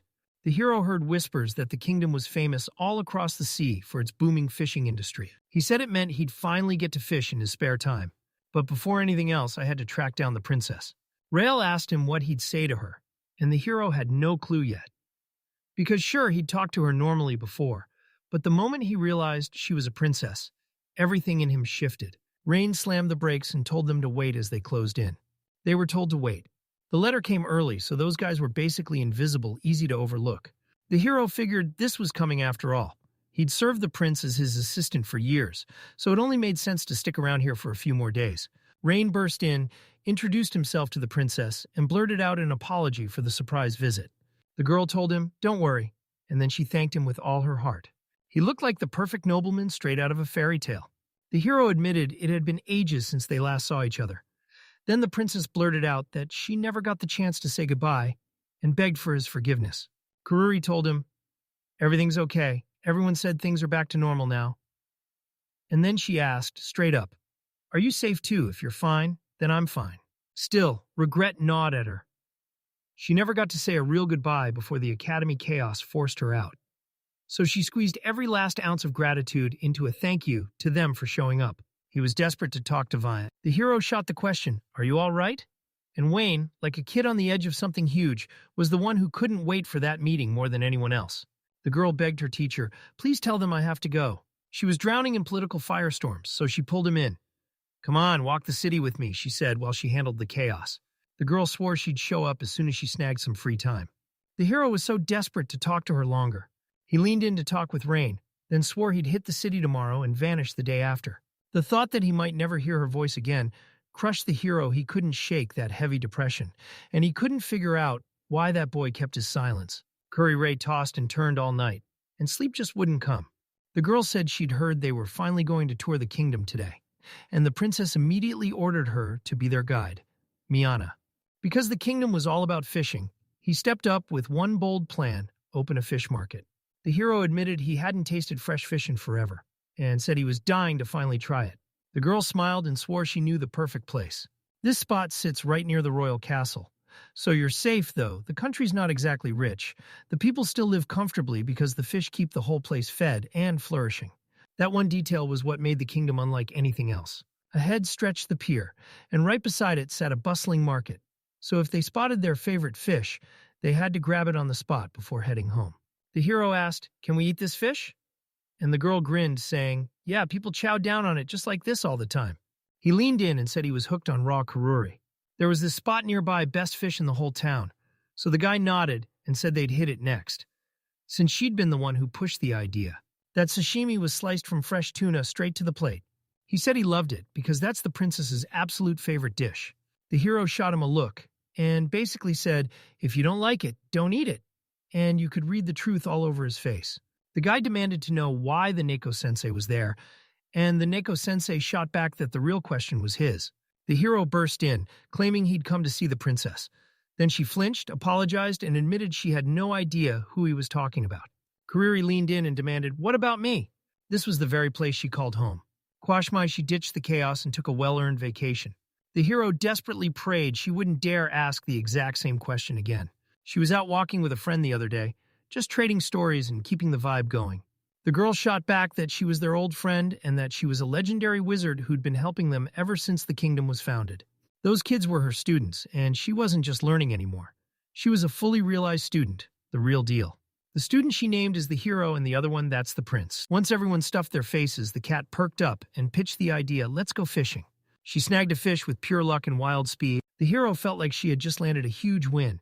Wayne snapped that their friendship couldn't just die like that, then demanded permission to do things his way. She spent her whole life as the first princess of a kingdom that once stretched only rice fields and fishing nets until they could only protect it when a nearby state stepped in to help. The king on the throne is pure honor, beloved by everyone, kind to the bone, and allergic to conflict. But 10 years ago, the peaceful world he protected started to crack and change.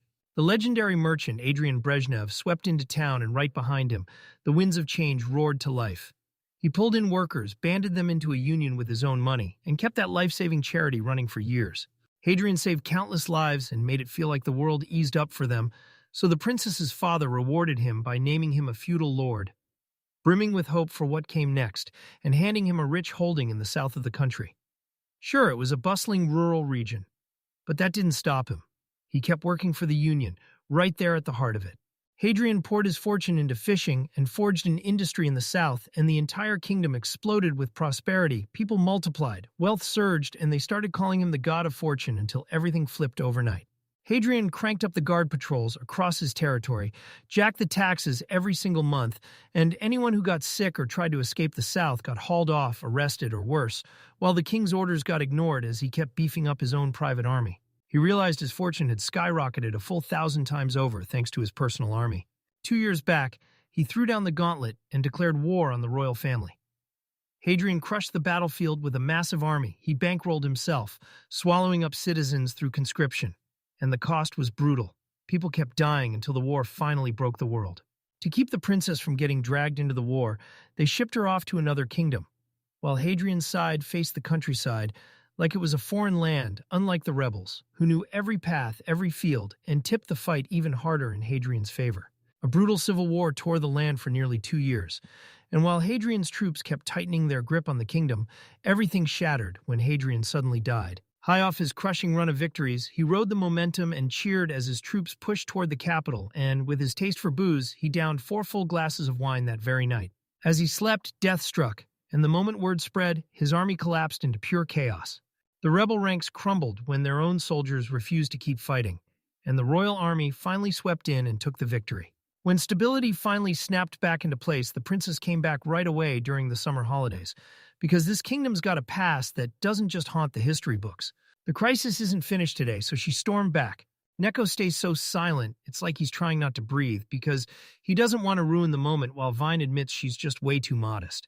The girl bragged that, during the Civil War, she'd crushed countless enemy generals, and that the royal family only survived the last 2 years because of her. So she finally let him cook for her. She's begging him and the others to back the princess.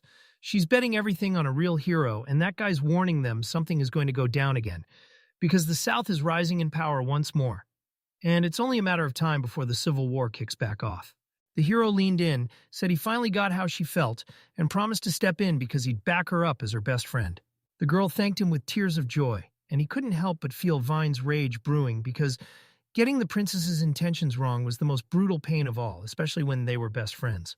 Rael told Vine that back in the kingdom, Kuden had just sent reinforcements, and that's when they finally heard about the Civil War, and yeah, Vine should have been crushed because he's not the knight captain's son, so he has every reason to feel betrayed.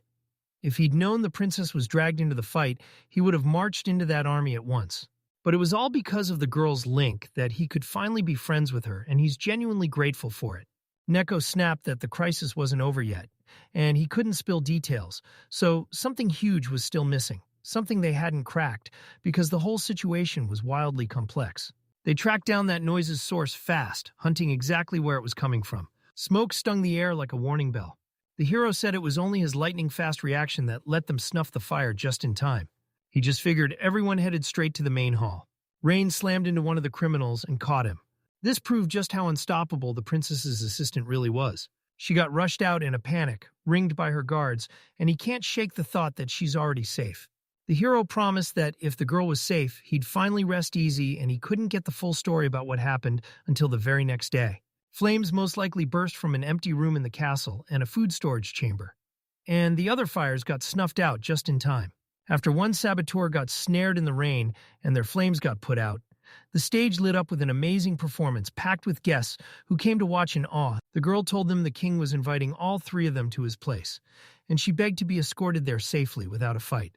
The man leaned in and told them he'd pulled the three of them together for one deadly reason. They all bowed their heads and thanked him for the invitation. Even though the girl has no clue about Reina, the man insists that shipping his daughter off to another kingdom was the only right move. The girl blurted out that she was crushed by the trouble she'd caused him. He said, "It's no big deal."